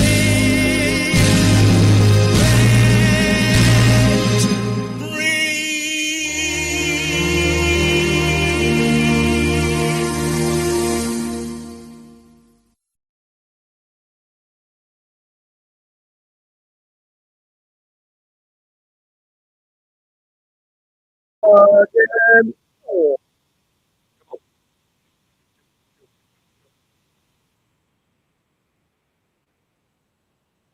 There is just no better, cooler introduction of a human being on radio than that for Mary Walter. Hello, Mary Walter. How are you today? I'm doing great. I live for Fridays, Rob, just so I can talk to you. Well, I look forward to talking to you, too. And I'm not just blowing smoke here, sister. I am. I've been gathering stories for you. Oh, by the way, in the last break, I accidentally said, called Chuck Schumer Chuck Norris. Chuck Norris actually came down from heaven and said, if I say it again, I'm going to kick your butt. That's how bad Chuck Norris is. That actually happened. So there you go.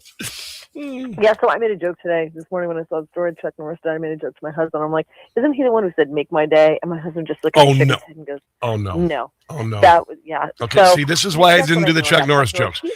See, this is why I didn't do the Chuck Norris jokes with you, because you're not going to get them. Yeah, no, I won't. No. But feel free anyway, because I don't get a lot of the jokes you make, and I just politely giggle. Well, why don't you just insult other like body parts while you're at it? I mean, go ahead. Go ahead. What the hell? God, I love this. I get such an esteem boost from you. You remind me of my divorce at least one time a segment. Okay, no. Oh, you might as well give me a Chuck Norris joke. Nothing else you say is funny. You talk about your divorce at least once an hour, so I don't want to hear that you're all butthurt that I talk about it once a week. Okay? She said butthurt. My God, she said butthurt. That's progress. That is progress. Here you go. Let me see. Freddy Krueger has nightmares about Chuck Norris. Okay, whatever. Let's move on. So let's talk about some other stuff. I thought there was. Was I supposed to say? Oh, I don't know why. Because he's so bad. He's so tough. You don't know these jokes, do you? My God. Oh my God. Do you just watch the Hallmark Channel? What do you do? What do you do? He's so tough that I have a life. I have a job. You know, Chuck Norris belly button is actually a power outlet. See, because he's so tough. Yeah. See. Okay, it's lost. Forget it. Chuck, forgive her, for she knows not what she does. Okay, I'm just going to say something here. What? Just roll with me. I'm just spitballing. Could it be because the jokes aren't funny? So, Mary, tell me about your podcast before we say goodbye today. No, you know what? Let's not frickin' promote your crap.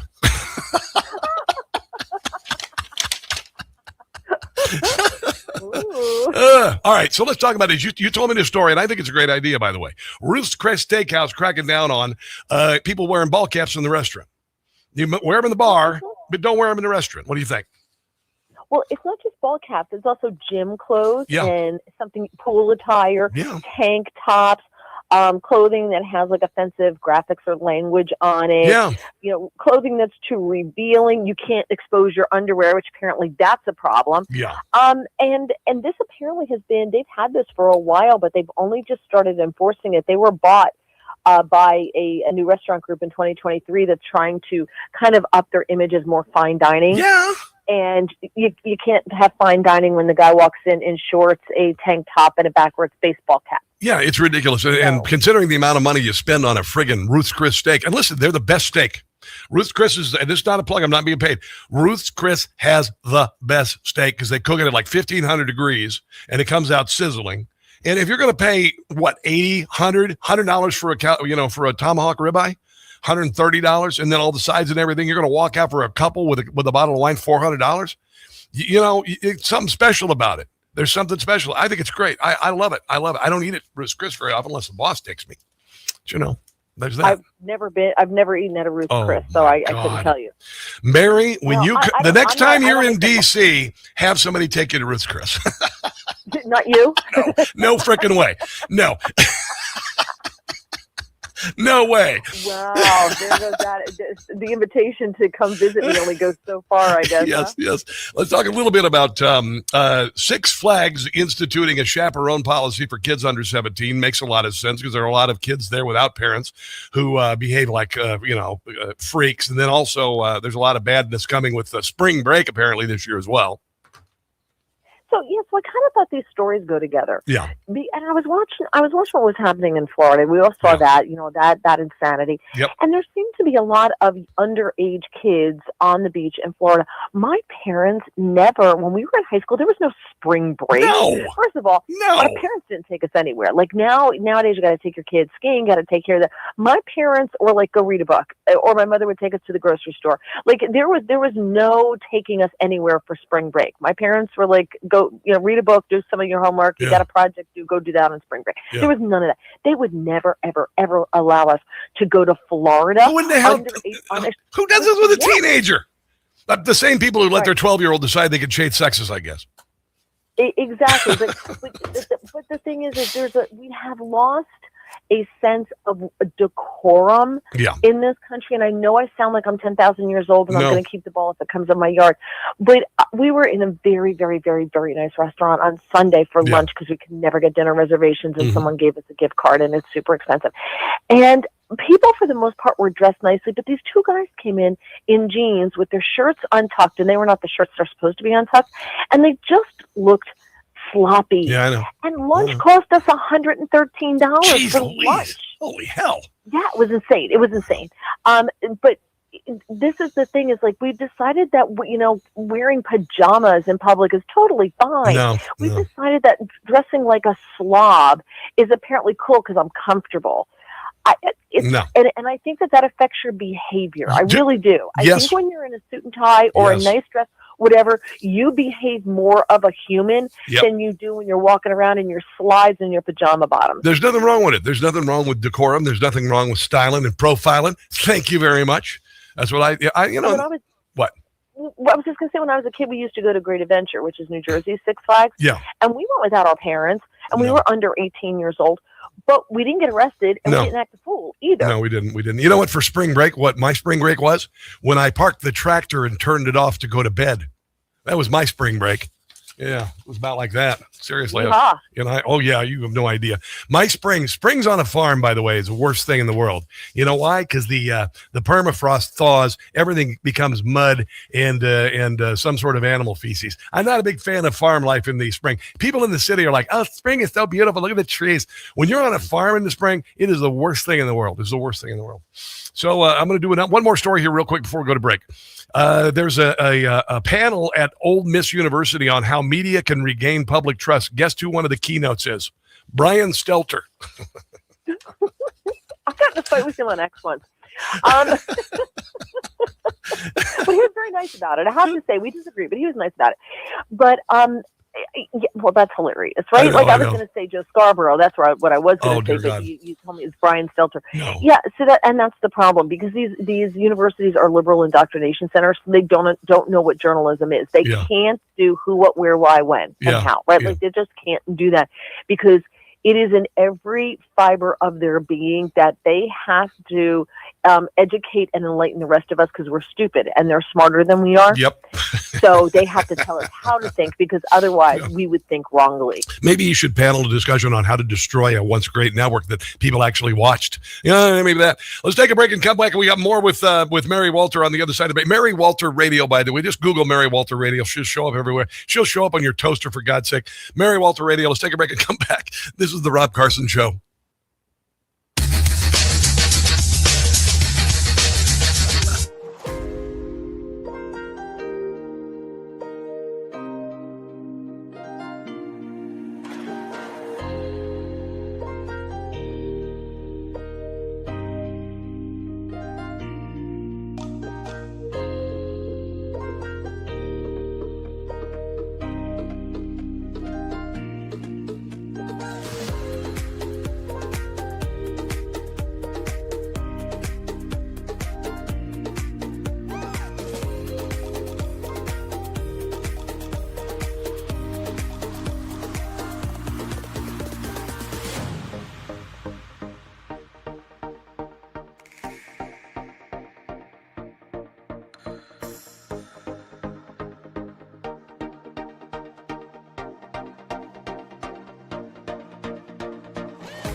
89.9 FM in Harford County.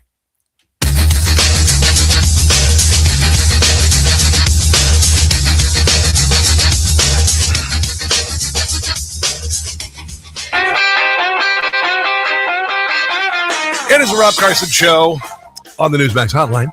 Mary Walter Radio. She does podcasts. She's an official a contributor to Newsmax, by the way. So she does a lot of stuff. And by the way, for every one of my Chuck Norris jokes, she has a Rob Carson joke. She writes these things a week in advance. I should have written those had I known. Instead of Chuck Norris is so tough, it's Rob Carson is such a loser. And then you just throw in the, fill in the blank. So there you go. Do not challenge me. Do not challenge me. No, I don't. Trust me on this one.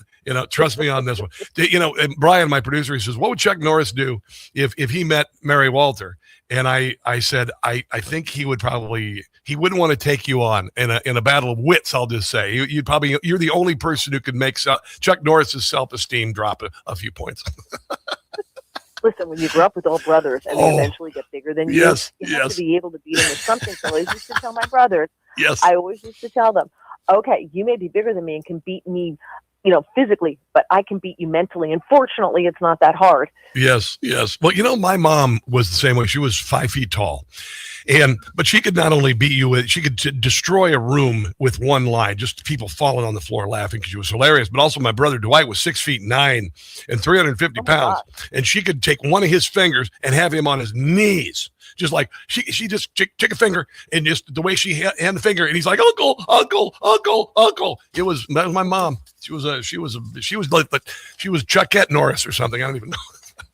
This is explaining a lot. That's all I'm going to say. Yes, it is. All right. So, we've heard a lot about people squatting, people going to, renting. I don't understand this. My mom, we had rental apartments, and when somebody tried to squat in the apartment and not pay the rent, you know what she'd do? She'd go and set up a card table inside the door and say, I'm going to be sitting here and I'm your new roommate. And they would either move their crap out or give her a rent check like that.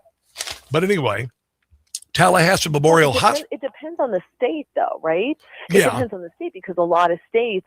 I have a friend who had a townhouse in New Jersey, and People's Socialist Republic thereof, and he wound up losing it. He wound up walking away from it because these people wouldn't move out, and then they get 6 months of not paying rent, and he couldn't pay the mortgage and walked away. That's one of the most absurd things you could possibly imagine. Tallahassee Memorial Healthcare earlier this month sued a patient who has refused to leave the hospital after being discharged last October. What the hell would you want to stay in a hospital for? The food is terrible. The beds are terrible. It's not comfortable at all. Why would you want to stay in the hospital? So apparently, what? No, she's got someone to take care of her 24/7, right? It's like being in prison, 3 hots and a cot, but it's a much more comfortable bed. It moves, it goes up and down. You can sit up. You got free TV, right? She's got the TV, unless they were smart and turned it off, which you would think they would do. But you don't have to pay for your TV anymore in the hospital. It's not an additional charge, right? You don't have to pay, and they all have cable. So, and a lot of hospitals, it's all private rooms. You don't even need to get out of bed to go to the bathroom. They'll bring a pan in for you. Hell. Well, I would hope they're not doing that for, there are ways to make you leave. I saw this, and I thought, there were things that I would do. Why don't you just send security up and drag her fat butt out of there? I would think, or while she's sleeping, just roll the bed out into the street. Right? Exactly. Right? Yeah, I agree.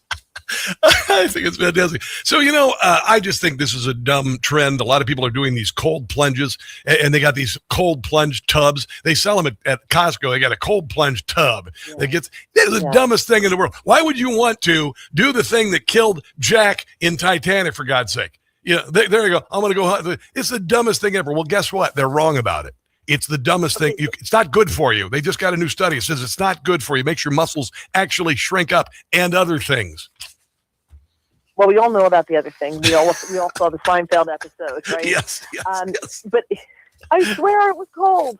I had, as someone who lives her life constantly trying to find a way to get warm. Yes. I don't understand it because if they were good for you, I would be healthy as an ox because I'm always cold. Oh yeah. But I never understood the need to do that. And why, to me, this is like buying a pasta maker.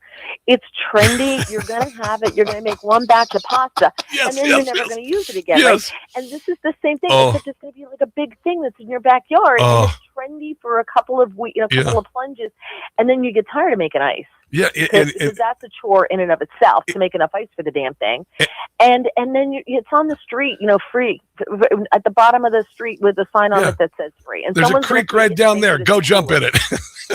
Go to the Potomac. By their pool, fill it with ice, and just put beer and soda in it. For the next party. Yeah, it's the dumbest thing in the world. My wife was the same way. My now ex-wife, by the way. And I'm not talking about the divorce. I'm just bringing. What did I tell you? At least once an hour. But here's the deal. But one time I decided, because there's no way that a woman's feet can be, if it's room temperature is 72 or 74 degrees, that a woman could touch her feet to your legs and go, oh my God, what the hell? So I took a digital thermometer and I put it between her toes. It was colder than room temperature. How does that happen, Mary? How in the hell does that happen? Because your body, when you're cold, your body moves your blood away from your extremities into your vital organs to keep them warm. Well, whatever. But I'm trying to. How do you get colder than room temperature on your feet? Is there Freon? Is the blood replaced by Freon? Well, clearly she did not have close to the energy that you do. Yeah. Because that poor woman never got a word in edgewise. Yeah. If my conversations with you are any indicator of past performance. She wishes she would have had cold feet before we got married. Thank you very much. Thank you. No, but so this is why when you get frostbite, it's your fingers and toes, because your body moves the blood away to your internal organs to keep them warm. And women's bodies are more efficient. We run more efficiently, because our bodies are meant to keep the core warm, because that's where we make babies. Yeah. We build stuff, we weld stuff and open peanut butter jars and kill spiders, whatever. There you go. Well, that's not even close to creating an entire human. All right. Touche. Yeah, there you go. Touche. All right. So, where can people find your podcast? Where can they see you on Newsmax? On Rob's Toaster. Yes. I'm on Newsmax every Tuesday on N2, which you can watch for free on YouTube. Look for Newsmax 2 Live on Todd Starnes' show between 5 and 6 with the wonderful Kay Smith Hill. We have a standing gig there. Love it. Then throughout and Monday at 8:30, I will be on Wake Up America on Newsmax. All right. And then my live cast is live on Tuesdays, 7:15 p.m. Eastern Time on Rumble, YouTube, and Getter. Just look for Mary Walter Radio. The audio is available on Apple Podcasts, Spotify, and Spreaker. Boom. And because you won't remember any of that, check out the Rob Carson Show podcast after the show. There you go. All right. Hey, you're awesome. Have a glorious weekend, okay? Thanks. You too. Enjoy. All right, let's take a break and come back. This is the Rob Carson Show.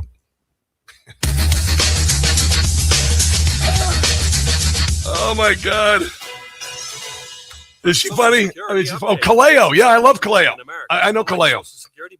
I was just thinking about Kaleo this morning, actually. Yeah, hold on. Kaleo. I've known Kaleo for a while. I've got a lot of new artists that I've been listening to that I absolutely love. Best of Kaleo, Into My Mother's Arms, Save Yourself. Yeah, there's No Good. It's a really good song. So I love Kaleo. I've discovered a couple of really cool bands, cool artists the last few weeks.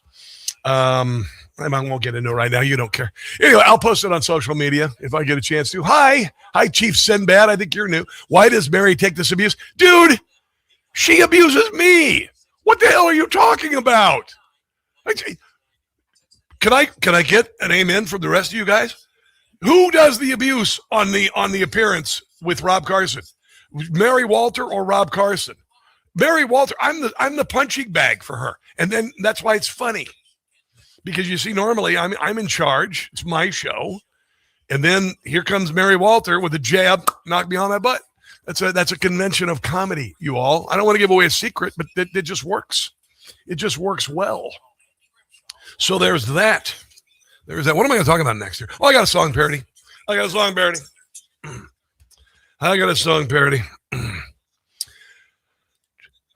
see what we got here.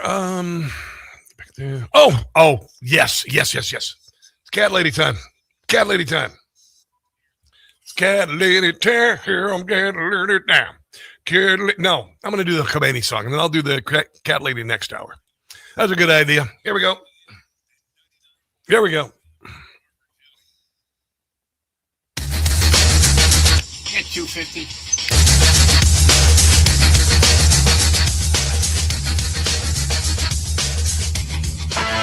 It is the Rob Carson Show. You guys online writing in the chat, why does Mary Walter take this abuse?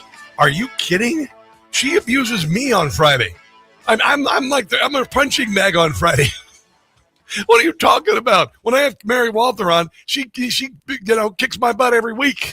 The women in the audience should be going, yeah, we love that. I think we need some song. I think we need some satire. This is brand new from Jim Gossett about Khomeini's gay Ayatollah son.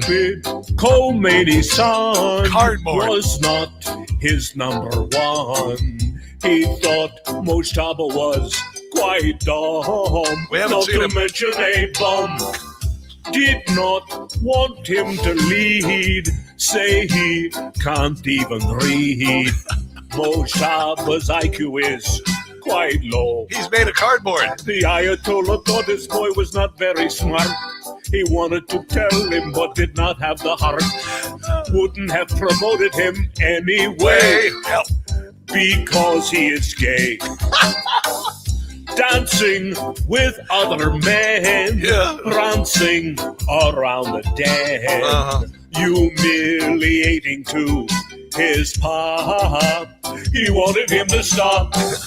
Flaming as he can be, shaming dad's legacy. Mojtaba didn't seem to care. There you go. That is Jim Gossett.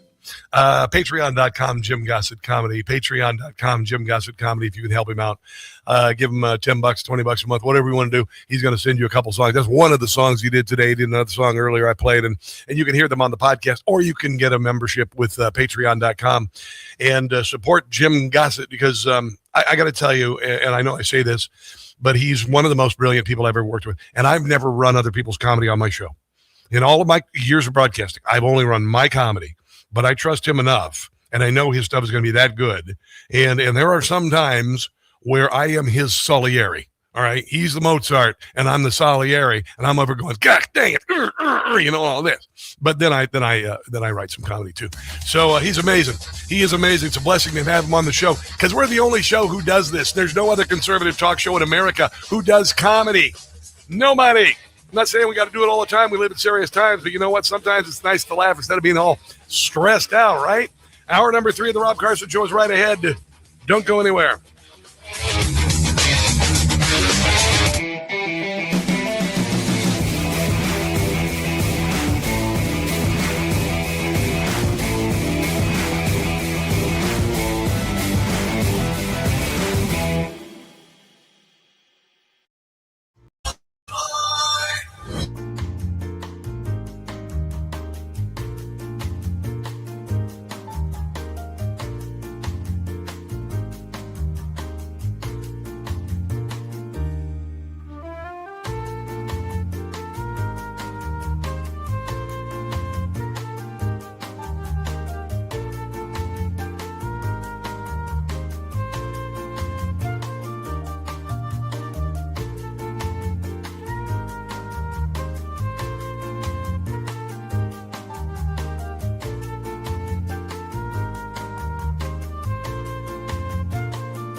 And now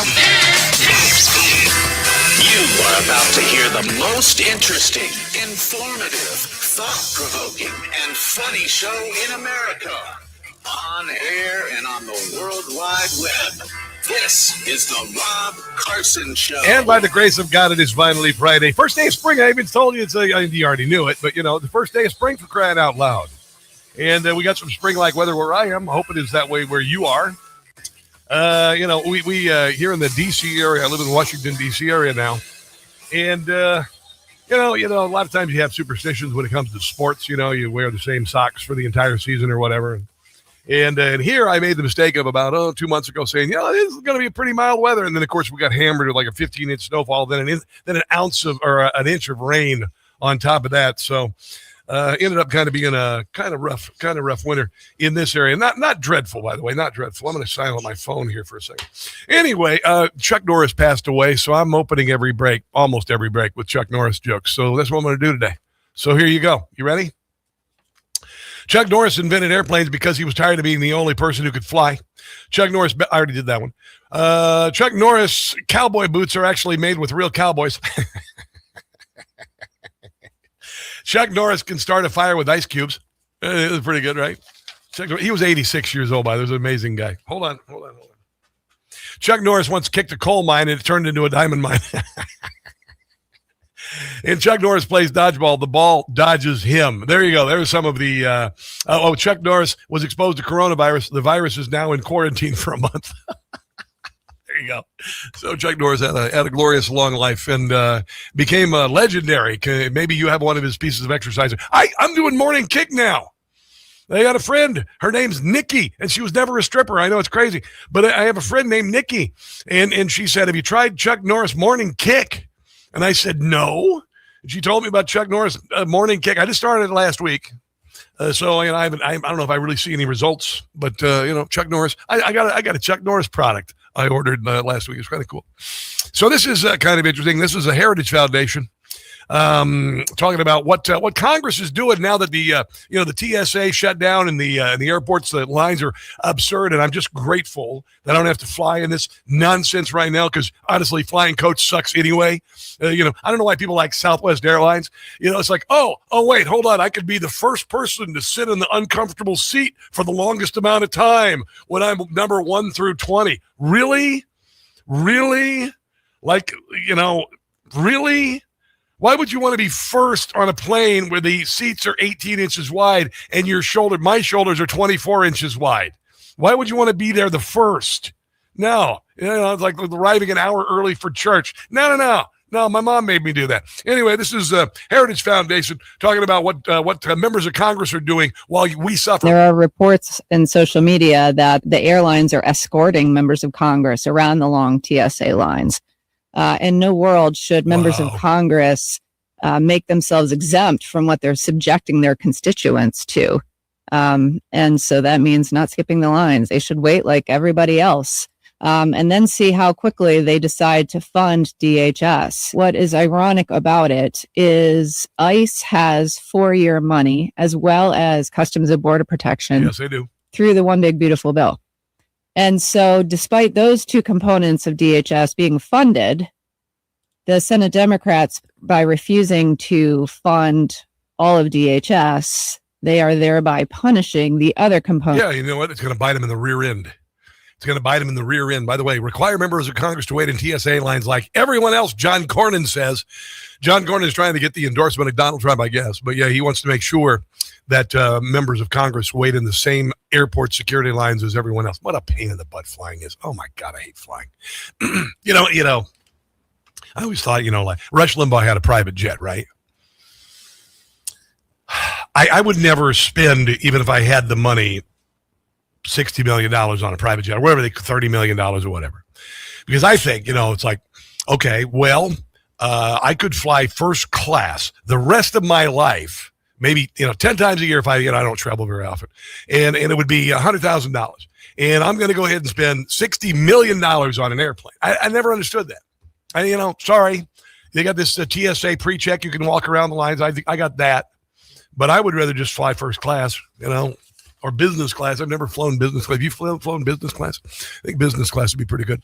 They've got an anti-John Ossoff ad in Georgia. John Ossoff is a member of Congress, and he says dad was Jack Ossoff. Jack Ossoff was his dad, is what it was. And so John Ossoff is down with, defunding and keeping the TSA working without pay. Attention travelers, and welcome to Hartsfield-Jackson Atlanta International Airport. Whether you're heading home or just passing through, we hope you enjoy your extended stay in the security line. This wonderful. delay is courtesy of Senator John Ossoff. While you wait, take a moment to thank Senator Ossoff for blocking funding for the Transportation Security Administration and the United States Coast Guard, putting Americans at greater risk, both in the air and here at home. Thanks to John Ossoff, disruptions from the government shutdown are now slowing travel through America's busiest airport. So sit back, relax, and get comfortable. You may be here a while. Georgia, you have a choice this November. Remember, John Ossoff put your safety and your travel at risk. Yeah, 100%. It is utterly, utterly shameful and ridiculous. They did the same damn thing last year, shutting down the government, watching people suffer. Honestly, I am just so bloody done with these people. Gold and silver sell-off accelerates as inflation fears grip global markets. I love it when people panic and stuff like this, because what happens is they panic, they sell their gold or silver, you sweep in and buy it when it's a lot cheaper. And that's what's happening right now. Gold down about 4,600-ish. This morning's like 4,500-ish today. Let's look real quick here, because I have this thing called the interweb. 45.63. So that's about $1,000 less than it was in January, when it hit an all-time high and people sold it off. And it dropped. And I got in at about this price a couple weeks ago, because it's kind of cruising at this price. And if it went up from 2,600 to 5,600 in a year and a half, you can bet it's going to happen again. That's why I have my money with Birch Gold. It's Birch Gold, BIRCH Gold.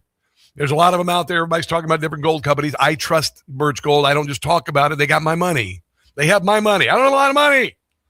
So, what I do, if you want to learn a little bit more while the gold is more affordable, which is kind of a nice break for you, right, is just text my name, Rob, to 989898. Rob to 989898. They will give you information, no obligation. A+ rating for the BBB, and they have my money. They do. So text my name, Rob, to 989898 for Birch Gold. Zohran Mamdani's wife celebrated Palestinian terrorists, including the plane hijacker, in social media posts from early adulthood. Wow, really? Here's the story. It wasn't this, that she did it. It's that he married her despite it. He married her. You tell me he doesn't know how deep-seated her hatred of the Jews is, and how terroristic and pro-terror she is. You tell me that he doesn't know that, and I told you this. He's a socialist second. He only says he's a socialist to attract young, stupid people who think socialism is going to work because they haven't lived long enough to know that it doesn't work. And then they use them, and then once the Islamist gets into office, they throw him out the window. Or in the case of Tehran in 1979, they just murdered him. When she was a teenager in her early 20s, celebrating members of the Popular Front for the Liberation of Palestine terror group and the first Intifada Tumblr account in 2017, when she was 20 years old, of the infamous Palestinian terrorist Layla Khalid under a username, if it does good for my cause, I will happily accept death. She gave a thumbs up to that. Douage was in her late teens and early 20s when she made the majority of the post, and the accounts have been made to disappear and are inactive now. However, after October the 7th, she started doing the same thing again. Yeah. Let me see. There was an attack on U.S. servicemen 2015. Douage reposted an attack against U.S. Servicemen on Tumblr. In December of that year, she reposted another Tumblr user who said, white people created Al-Qaeda. You can't blame Muslims for terrorism because they didn't construct, fund, nor train Al-Qaeda. White people did that. Okay, sure, whatever. And then, of course, since October the 7th, she has provided a illustration for an essay by Susan Alajawabadawa, who called the Hamas October the 7th attack spectacular. She liked a number of Instagram posts celebrating October the 7th.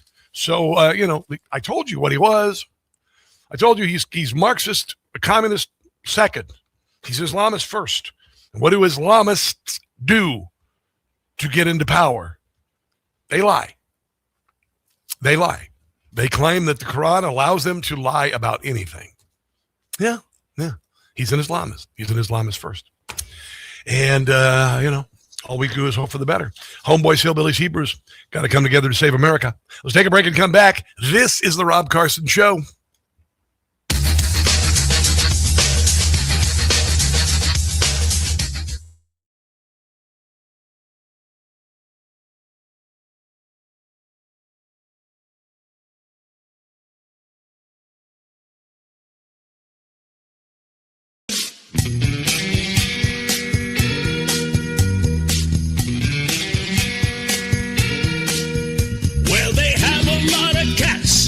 They're all Democrats, we call them Karen.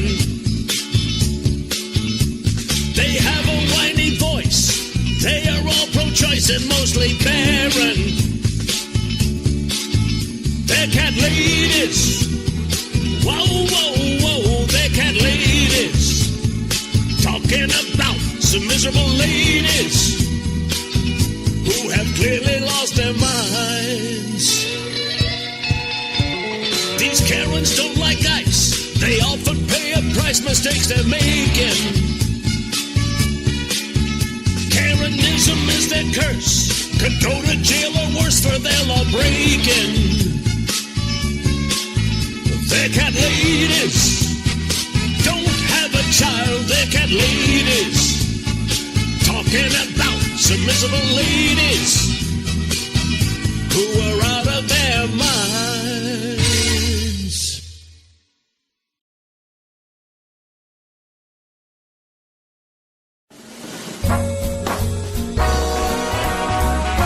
With talent on loan from God. And have my brain tied behind my back, to be fair. You were the sunshine of our life, Rush. That's why we'll miss you oh so much. You know, I'm the mayor of Realville here. You cut down liberals like a knife, Rush. El Rushball. Or ever you'll be number one. I am Rush Limbaugh, household name. America needed a hero in all four corners of the world. And then you came to our rescue. The Limbaugh Institute for Advanced Conservative Studies. Competition, you had zero. How could so much talent be inside of you? And don't doubt it. You were the sunshine of our life, Rush. That's why we listened every day. That's it. It's not much more complicated than that. You helped us get through all the strife, Rush. No one will ever take your place. Because Rush was the sunshine.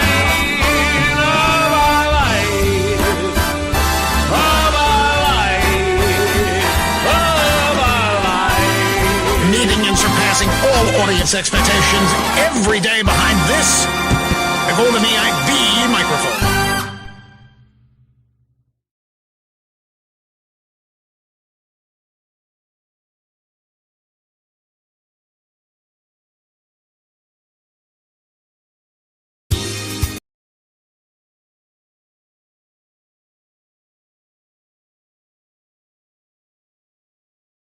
And shape the next.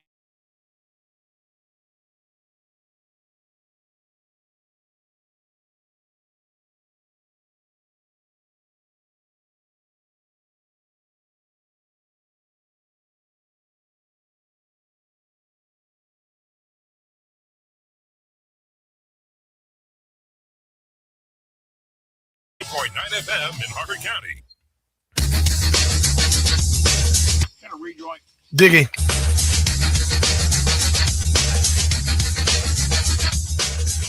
One thing I would like to see updated is the word homeless to the word unhoused. How about new? Homeless industrial complex in California. More on that. It is amazing how ridiculously corrupt California is. Gavin Newsom will never be the president. James Comey subpoenaed an alleged grand conspiracy against Donald Trump. There was a grand conspiracy against Donald Trump. They created the Russia collusion hoax around Donald Trump. There was no compelling reason for Russia to want Donald Trump in office. Duh.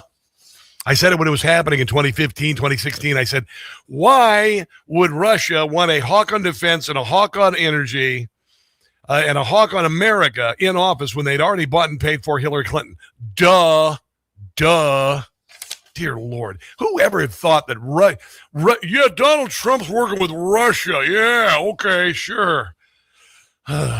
Anyway, the investigation has produced over 130 subpoenas since cranking up last year. The sources say the targets top officials who worked under former Presidents Obama and Biden. And by the way, they knew that the Russia collusion hoax was a hoax. Then they met Obama in the White House, and Obama said, go with it anyway. And they went in with it anyway, and they tried to impeach Donald Trump right after he was elected.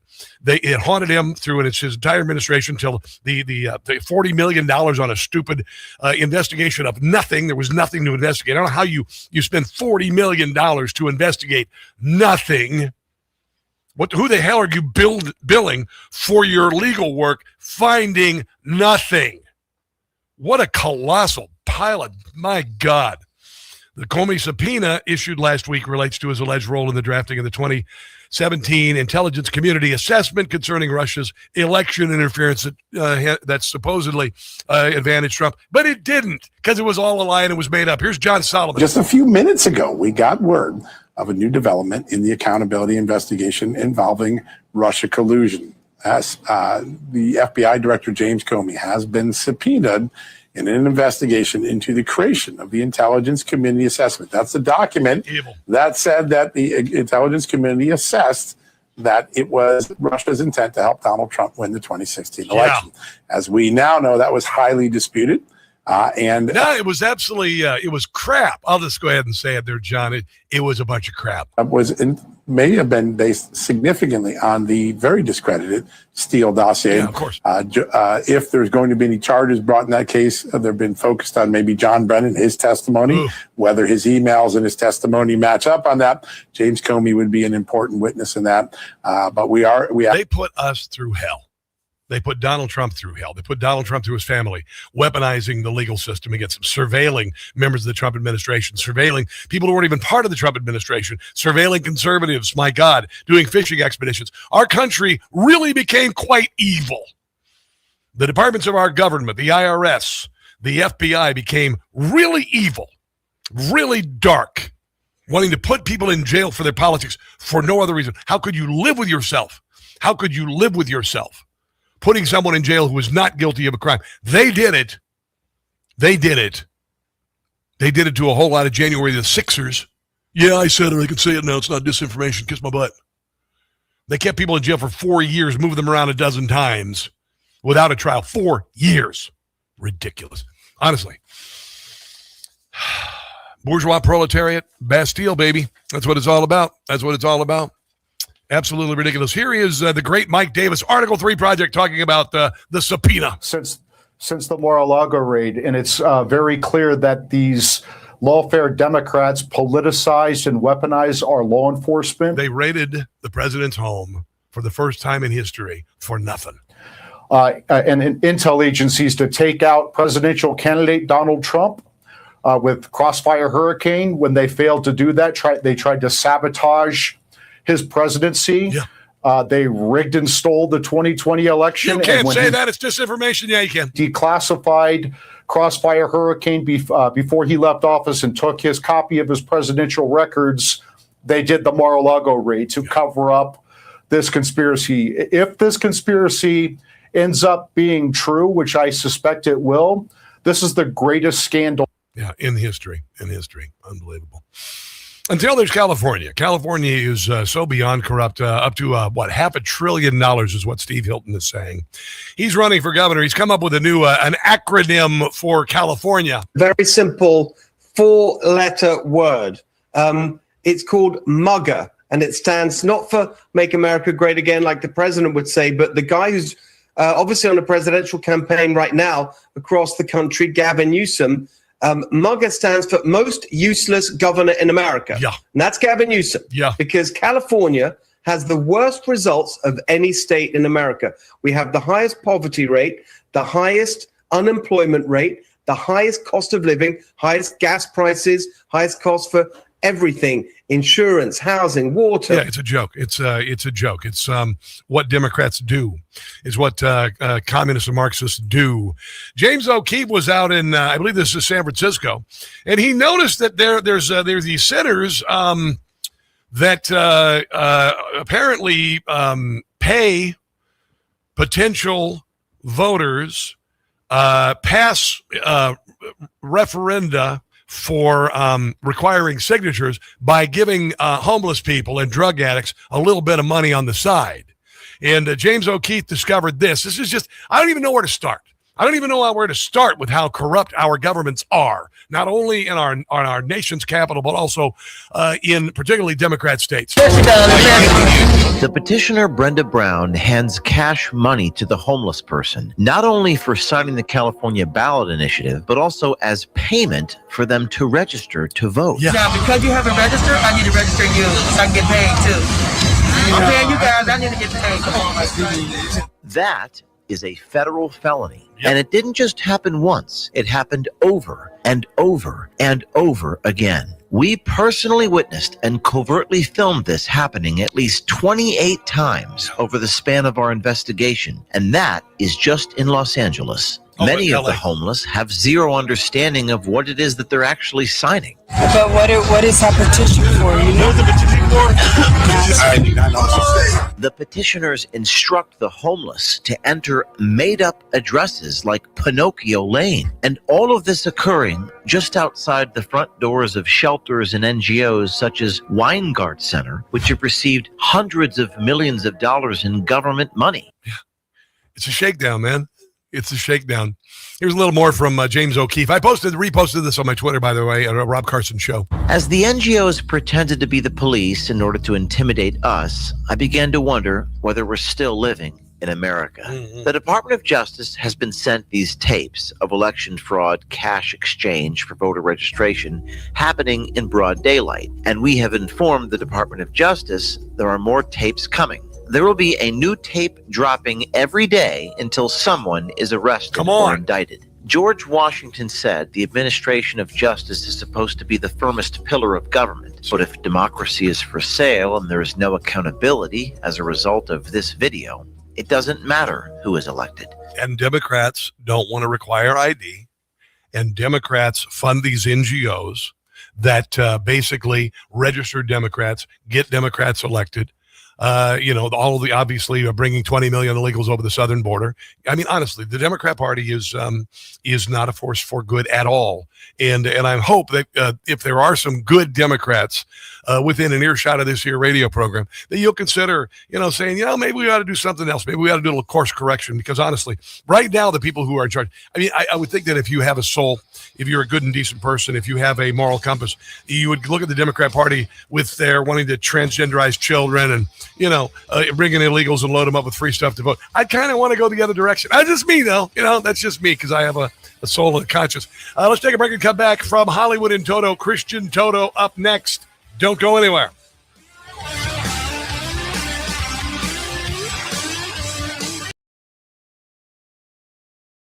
Hey, guys, it's Carson. I just got a ghost bed. Yeah, no, pay attention here, because I've been sleeping on a foam mattress since I moved to the Washington, D.C. area, which is like sleeping on the sponge in your sink. Ghost Bed doesn't build mattresses like furniture. They build engineered sleep systems. Their beds are serious health equipment. Beds designed for relief and recovery, not looks, not fluff. Your body should be healing while you sleep, not fighting for comfort. I have been sleeping past 7 in the morning on my Ghost Bed. It's unbelievable. If you wake up stiff, you toss and turn, if you sleep hot, even reaching for a pain reliever before bed, hoping tonight will be different, that's not aging. It's your mattress talking. Another great thing I love about Ghost Bed, you get 101 nights to try it at home. If you don't like the difference, you can send it back risk-free. Ghost Bed is offering my audience their lowest prices of the season, plus an extra 10% off. Go to ghostbed.com/Carson. Use promo code Carson. That's ghostbed.com/Carson, promo code Carson. You are going to love your new ghost bed.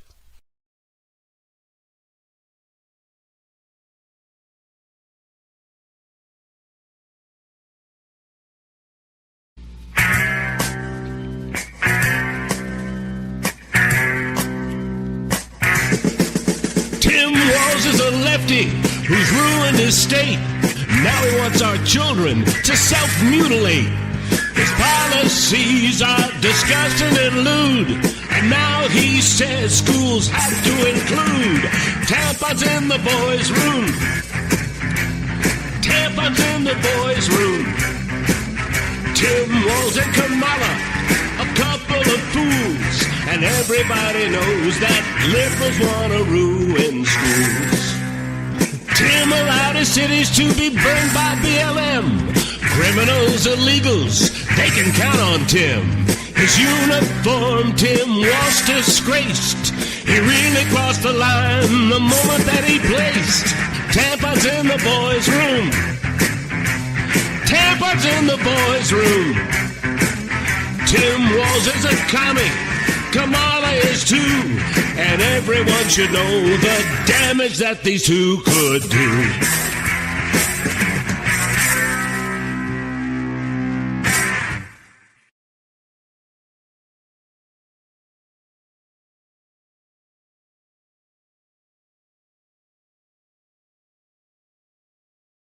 Hey guys, it's Carson for Shopify. You know, for years I have had a swag line of T-shirts with catchy phrases and whatnot, and it's just been lying there. Well, I've decided to go with Shopify and actually make money with my own business. Shopify gives you everything you need to sell online and in person. Millions of entrepreneurs have already made this leap, from household names to first-time business owners just getting started. Choose from hundreds of beautiful templates you can customize to match your brand instead of just having a lousy website that nobody notices like I have been doing for years. Set up fast with Shopify's built-in AI tools that write product descriptions and headlines, create email and social campaigns that reach customers wherever they scroll. In 2026, stop waiting and start selling with Shopify. Sign up for your $1 per month trial and start selling today at shopify.com/Newsmax. Go to shopify.com/Newsmax.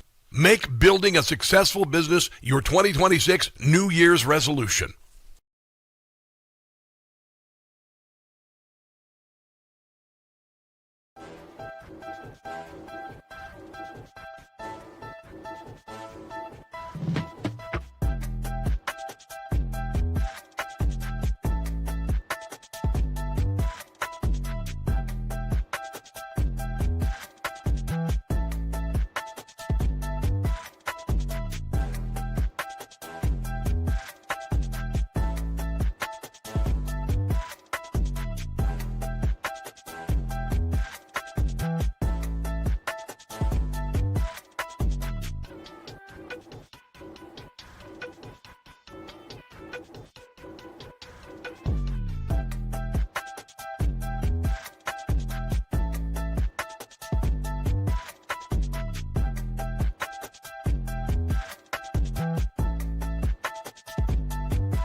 Christian Toto. Sorry, we had a little technical, little burp there. Welcome to the show. How are you, my friend? I'm good. We'll fix it in post, right? Yes, we will fix it in post. So I'm going to start the break with obvious what I should do today, which is Chuck Norris jokes. Right. Oh yeah. You don't like Chuck Norris jokes? I love them, but it's bittersweet today. They're one of my favorite memes on anywhere. But I know. But you know when I read the news on my phone, I let out an audible gasp. My kid said, "What's wrong, Dad?" Yeah, the world's a lot less tough right now. It really is. Yeah. It's funny because I guess death was the only thing that the only ass he couldn't kick is what it was. But no, listen, I would prefer to celebrate a long life, and he lived 86 years. And I'll mention also that he lived it and he was fit. That's the most amazing thing, Christian, because, we're all going to age, right? And what would you rather be, in a walker with tennis balls on the ends of it, or walking around kicking some butt like Chuck Norris until you're 86 years old, That's a great point. Yeah. And he was a role model in many ways. And, it's funny, years ago, gosh, it might have been 30 plus years ago, he had written an autobiography or some sort of almost like a self-help book. Yeah. And not only did I read it and devour it and love it, but I actually took notes on it. And I lost my notes in recent years, but it was just kind of a guide to life. Yeah. And it was so smart and so wise and so true. And that's, in a way, above and beyond TV shows and movies and all the fun memories. He had that side of him too, which probably explains why he lived such a remarkable life. Yeah, I would have liked to have met him. There are a lot of people who Christian, you meet celebrities, and I always say they poop too. And honestly, okay, great, nice to meet you. Great, cool. Wait, you're famous. Who cares? I really don't. I don't get too thrilled by a lot of celebrities. Some I really admire, but I don't like kiss their butt. Like Dave Chappelle. I hung out with Dave Chappelle. I'm like, really cool, but it wasn't like, oh my God, you're so great. It was like, oh, it's so good to meet you, man. Let's talk. So that's kind of how I am. And Chuck Norris, I think, would have been a very fascinating person to talk. Let me give the jokes here real quick, okay? Here we go. All right, here we go. If you ask Chuck Norris what time it is, he always says 2 seconds till. After you ask 2 seconds to what? Then he roundhouse kicks you in the face. That was not as good. Here's one for you. Chuck Norris can set ants on fire with a magnifying glass at night. The son has to wear sunglasses when Chuck Norris glances at it. Chuck Norris can make a slinky go upstairs. Chuck Norris tells Simon what to do. Chuck Norris plays Russian roulette with a loaded revolver and wins. And then one of my personal favorites, Chuck Norris plays Jenga with Stonehenge. So, I did watch some of the Oscars, and the reason being is my son is a big movie buff, and my family, we usually do the Oscars, the Oscars bracket and all of this stuff, and so I did watch a little bit of it. I love the movie Sinners. I just think it's a marvelous movie. I love Marty Supreme, not as much as Sinners. I just thought Sinners was a masterpiece, just a brilliant movie. The ratings, though, were not very good, were they, bud?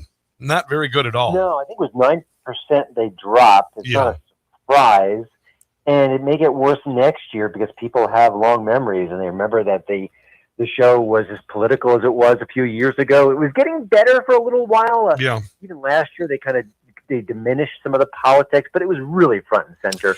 Also, if you're going to jab at like the TPUSA show, that's fine, but maybe throw in an AOC joke. If all people on the right one is a little balance, a little fairness, a little bit of hey, we'll poke fun at everyone, and you just don't get that. If I was in charge, I would say no politics, because they were. I mean, I saw some clips online of like Oscar ceremonies from the 70s, and there was this one guy who went up after a liberal actress. I can't remember. Lynn Redgrave, I think, delivered some sort of a political thing, and this guy, the next presenter, got up and said, "Ladies and gentlemen, if we could keep our politics to ourselves, we are here to accept awards for the art of film and blah blah blah blah blah." And the audience clapped. Yeah. And now, you got stupid. I mean, I remember the Oscars a few years ago when Ellen DeGeneres hosted, and she went down and sit into the crowd. That was kind of cute. That was kind of, I remember when Billy Crystal hosted the Oscars. It was really, really good. And then, it just, I don't know. It's just stupid now. Yeah, well, I mean, if that person came out today and said, let's keep the political speechifying to a minimum, he might get booed off the stage. If not, yeah, whatever was handy, they might throw it at him. So it's a shame. That was actually kind of a great moment. I did see that on social media after the event, and yeah, it just shows you how much the culture has changed. And by the way, listen, if Javier Bardem has political views, okay, fine. No one wants to silence him, but just getting up there and saying pre-Palestine without any sort of context or anything, knowing what we know about what happens in Gaza, it just doesn't land. I'm sorry. It is selfish. It is self-aggrandizing. It is virtue signaling. It's virtue signaling. It's like driving a Prius with a coexistent religious symbols on the bumper sticker. It's what it is. It's just honestly, it's gross. It's just every grotesque. time I see a Tesla in my neighborhood, there's some kind of sticker on the back saying, I bought this before he bought before. Oh, I he went know. Crazy, That's or just I'm so sorry. stupid. That's just stupid. Just so stupid. And isn't it funny? Elon Musk was a Nazi for about a month. I mean, is he still a Nazi? Is he still? I mean, why aren't you burning his Tesla dealerships down? Is he still not a Nazi? Oh no, he's not in charge of Doge anymore. I mean, what a joke that was. ABC had to scrap The Bachelorette. Who watches The Bachelorette? It's got to be probably what? Younger women, I suppose. Maybe guys who like other guys. I don't know. Anyway, they had to scratch the Bachelorette because of Taylor Frankie Paul. Apparently, she's been on other reality TV shows like The Secret Lives of Mormon Wives. And she had a 2023 domestic violence incident involving her ex, and the kid was in the room, and she threw a bar stool at him. They had to cancel a whole dang series. And $26 million, dude. A lot of cash. It's a lot of cash going out the window. I'm going to guess it either never goes to air or they bury it for quite some time. But, it's always funny how we address certain societal ills immediately. And other things, there's rampant fraud in California. We'll just sit on that and we'll think about it. And we'll talk about it. We'll do nothing about it. But if there's a reality show star who did something terrible, well, we're going to snap into action right away. We're in a weird culture. Isn't it kind of funny that, you can be a running back and smack your girlfriend around in a hotel room and you're back next season? So there is that. There is that. I got some more I want to cover with you on the other side of the break, Kristen, if you would mind holding. Yep. All right, let's take a break and come back. This is the Rob Carson Show.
p.m.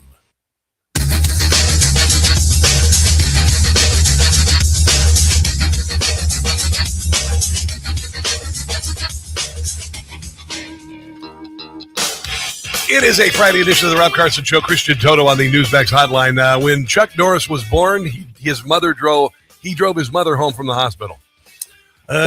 Chuck Norris once bowled a perfect game with a marble. Voldemort refers to Chuck Norris as you know who. Ghosts tell Chuck Norris stories around the campfire. I'll do one more. Which one I'll do here? Chuck Norris calendar goes straight from March 31st to April 2nd because no one fools Chuck Norris. There you go. Chuck Norris, the great Chuck Norris. I'm thinking what they ought to do with The Bachelorette. Because, this woman is a little cray-cray, this Taylor Frankie Paul, and they scrapped the entire season. Honestly, what's even more embarrassing? Don't they have this thing called Silver Bachelor, which is a man who should be above this and maybe more mature than appearing on with a bunch of perimenopausal women, picking a date. I should be on the show. I would never be on the Golden Bachelor. I think it would be embarrassing, to be quite honest. It'd be fun though. I'd actually watch it. So. Oh, great! I could. Which one of the women going through hot flashes and psychotic episodes will I choose this week? Oh, I'm sorry. I'm just speaking from experience. But that's the real Golden Bachelor. It is a Golden Bachelor, I swear to God. So, I think they ought to do a crazy bachelorette. Because honestly, Christian, as a man, you know this, and women, you do too. You're going to run into a crazy one. Maybe they should just feature crazy women or crazy men and do a crazy version of the Bachelorette. I don't know. It might be a nice solution for the issue. I suspect that may be already in place. I don't know. I don't watch this show. Oh my God! Christian, I used to do music radio. You know this because I've had you on my music radio programs. I'm just so glad I don't have to talk about this crap anymore, except for when I'm talking to you. When we're talking, you got a column in Hollywood takes aim at ICE with HBO Max's huge hit.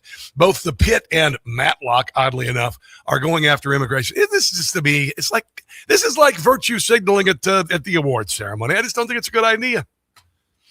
It's not a good idea. And when you read the plot summaries and you read the quotes of what the actors are saying, the bottom line is it's so one-sided and so cartoonish that even if you agreed with some of the points of view, you want a better story. And when you have a better story, you've got nuance, you've got a debate of sorts, you've got maybe characters that may seem evil at first, but then they show their humanity. And you don't get that because these screenwriters, they want to send a message. They want to change hearts and minds. They don't want to entertain. I do like The Pit. I think it's a pretty good. Noah Wiley's a very interesting character. I got to hang with him in Arizona. I went out he did a show years ago, Dark Skies, I think it was, and I went out and hung with him as a media, and we had a great time. We had a really nice time hanging out with him. He's a good guy. You've got it on your Hollywood and Toto. It's hollywoodandtoto.com. White guilt slams BLM as epic grift. What's this all about? I think I like the Shelby Steele narrates a documentary talking about suicidal empathy. I think this is right up my alley, bro. Yeah, me too. I know the filmmaker a tiny bit. I've interviewed him in the past, Eli Steele. Super talented guy, very smart, kind of cuts across the narrative. And his dad happens to be Shelby Steele, the great pundit and author. And so he's teamed with him before. They made a movie called What Killed Michael Brown. It's fascinating. It's a great watch. And this one's coming soon. This is about white guilt. It's about, basically suicidal empathy that we're experiencing not just here but abroad. And I know they just released the first teaser trailer. It's out now. It's going to be on Gather, GATHR.com. It's I guess a newer platform. I guess it lets independent creators share their work. Oh well, I'll let you check it out. I'm a giant documentary. I'm a white guy in now 60 years old. Of course, I watch documentaries. A lot of World War II stuff. No, I don't watch that so much. Anyway, Christian, I appreciate you being on the show today. Where can people find you? Got a podcast. You also got hollywoodandtoto.com. Go ahead and tell everybody. Yep, it's that's my website, hollywoodintoto.com. It's my podcast. It's my X handle. And also, I just started contributing to Hot Air in addition to The Blaze and Daily Wire. I love it. That's fantastic. Christian, have a glorious weekend, okay? Yep, you too. Appreciate your time. I think we need to do a Crazy Cat Lady update. Do you guys want to do a Crazy Cat Lady update? I'll do that in 1 second. I do want to mention that I would like you to sleep in my bed, if you don't mind. Because honestly, I'm sleeping better than I ever have. It's a ghost bed. You can order your own. Don't worry about it. You don't have to be in the same bedroom with me. But it's called a ghost bed, and I had never heard of ghost bed until about a month and a half ago. And I'm sleeping on this mattress. It's just a piece of garbage, and it wasn't cheap. It was like $600 or $700 or $800. I don't know what the hell it was, but I ordered it, and it's one of these names that you see at Costco and everything. And I had it, and I have not been sleeping worth a darn on this thing. So I hear about this ghost bed, and I looked at it online. Like this thing is like 14 inches thick, like a pillow top mattress, and it comes rolled up in a box that I was able to carry myself because I'm pretty I work out, and I get this thing at home, and I unbox it, and it went poof, and I got this bed, and I got to tell you, I'm sleeping until I set my alarm for 7:00 this morning. I never sleep to the alarm. I never do, and I look forward to going to sleep. Sleep was a bother. Listen, if you want to order a ghost bed, just check it out. You want to save 10%, go to ghostbed.com/Newsmax. Ghostbed.com/Newsmax. I promise you, it is, I'm telling you, it is amazing. It is amazing. Here's a crazy cat lady, leftist nurse, probably going to be losing her job. Furious with John Fetterman for voting to confirm Mark Wayne Mullen, and she did this because she's nuts. She's a white, liberal, crazy cat lady. This message is for John Fetterman. She's actually praying that he gets another stroke. And John Fetterman only. Everybody else can just move on. Hey, Senator John Fetterman, have another one. Have another one soon. A worse one. Unbelievable. I don't care what you call that in your book, but it's evil in mine. And it also deserves this from Jim Gossett, the crazy cat lady theme song on the Rob Carson Show. Well, they have a lot of cats, and they're all Democrats. We call them Karen. They have a whiny voice. They are all pro-choice and mostly barren. They're also a little nuts. They're cat ladies. Whoa, whoa, whoa. They're cat ladies. Talking about some miserable ladies who have clearly lost their mind. There you go. Let's take a break and come back. This is the Rob Carson Show.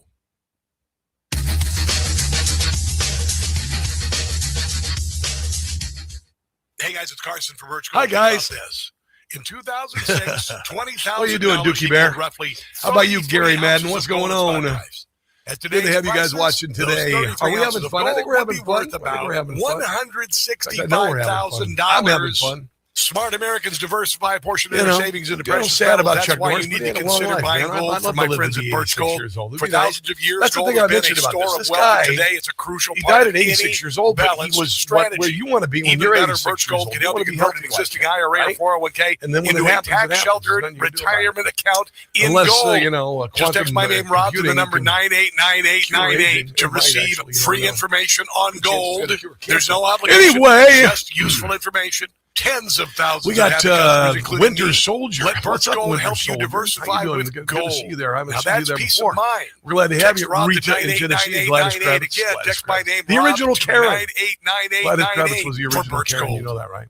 A pension is Norris everything in retirement. A game changer, as they say. Why? Because a pension guarantees. Hey, Rob, mute WCBM. Life, no matter what happens or how long you live, all of your bills, all of your Mute monthly WCBM. That's the difference between people who truly enjoy retirement and those that stress and worry about what's happening in the world. Hello, now, I know what you're thinking. I never worked for the government. My company never offered me a pension. Well, good news. I'm talking about private pensions called annuities, and anyone over the age of 60 is eligible. Incredible! We can quickly and easily tell you exactly what your guaranteed lifetime monthly income will be with just a simple phone call. Imagine the peace of mind that comes with a guaranteed paycheck every single month for the rest of your life. Find out your guaranteed lifetime monthly income. There's no obligation. Call Adam Waski, 877-817-2338. That's 877-817-2338. Trying, hopefully, maybe get it Saturday night. Give him a 350 here.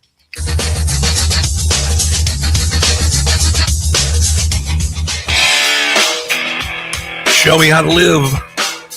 My favorite song, Audio Slave. It's awesome.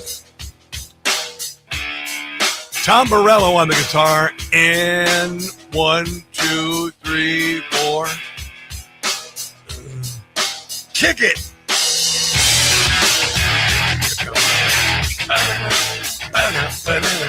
He's like Gen X's Jimi Hendrix. Was phenomenal guitarist. I'm a huge fan. So before I go, we've got a few things to get to. I want you to watch my TV show, Rob Carson's What in the World, this weekend on Newsmax. Will you do that? Go to newsmaxtv.com and look up the listing. 8:30 Sunday night. I believe we're going to run it again on Saturday in the 3 in the afternoon. But it's a really funny show. Donald Trump says it makes me the funniest man on TV. Download the Newsmax app if you haven't done that. Become a Newsmax Plus member. I do that. And then I also watch Newsmax on YouTube TV. So there you go. So Stephen A. Smith, he's a likable fellow. He's never going to be the president. He keeps talking about running for president because he's popular or whatever. Sure. But anyway, he had no idea when he was talking to Kevin Kiley, a congressman from California. Kevin Kiley, the congressman from California, that they don't need voter ID. I know. He didn't know. What do you mean you don't have voter ID in California? Could you please elaborate specifically on that for my audience that may not know? Yeah, California does not have voter ID. You don't need to present it to register. You don't need to present it to vote. As a matter of fact, the state passed a law forbidding voter ID. Yeah. So cities, counties, if they want ID, they're not allowed to under state law. What? When did that happen? A couple of years ago, because I think it was Orange County, they wanted to have their own requirements, so the state passed a law saying, no, you're not allowed to. Voter ID is not only not required, it is actively forbidden. Well, that's what it is there right there. That's why the same act been proposed. Right there, the state of California. That's what the Republicans going to lean on as an excuse to definitely push forward the same act. Right there. I can't believe it. I didn't even know that, sir. I'm embarrassed to admit. I know. I just moved from Kansas. They don't have friggin' voter ID in Kansas. You know what I would do when I went to vote? I'd show my ID. They were like garlic to vampires. We don't need to see your ID. Don't let us see it. I don't want to see your ID. I'm like, I want you to know who I am because I don't want my vote stolen like it was in 2020. Did I say that out loud? Yeah, I did. Here's Stephen A. Smith post-interview. I can't believe that last part. I thought every state, it's far be it for me. I thought every state just showed an ID. But little did I know. Lord have mercy. You can't make this up. People have died to defend our representative republic, and we are a representative republic. And I got to tell you, there is nothing more sacred to me. If I miss, a local election or something, I'm crestfallen because it's so bloody important to me. And I made sure my kids always went with me to vote when they were kids, and it is just important. And if there's one vote stolen, then it's a massive crime when there are thousands, and there are thousands, millions. There are. Don't try to lie to me about this nonsense. It is beyond. It has to be fixed. Save-An has to pass. We got to get this done. Time for me to go. Have we had fun today? I've had a hell of a time today. I hope you have as well. Watch my TV show this weekend if you would. Rob Carson's What in the World. Check out the podcast today. The video is on all Newsmax social media. All right. God bless you guys. God bless Donald Trump. What he's doing for this country, our soldiers in harm's way who are kicking butt and taking names, most of them Muhammad.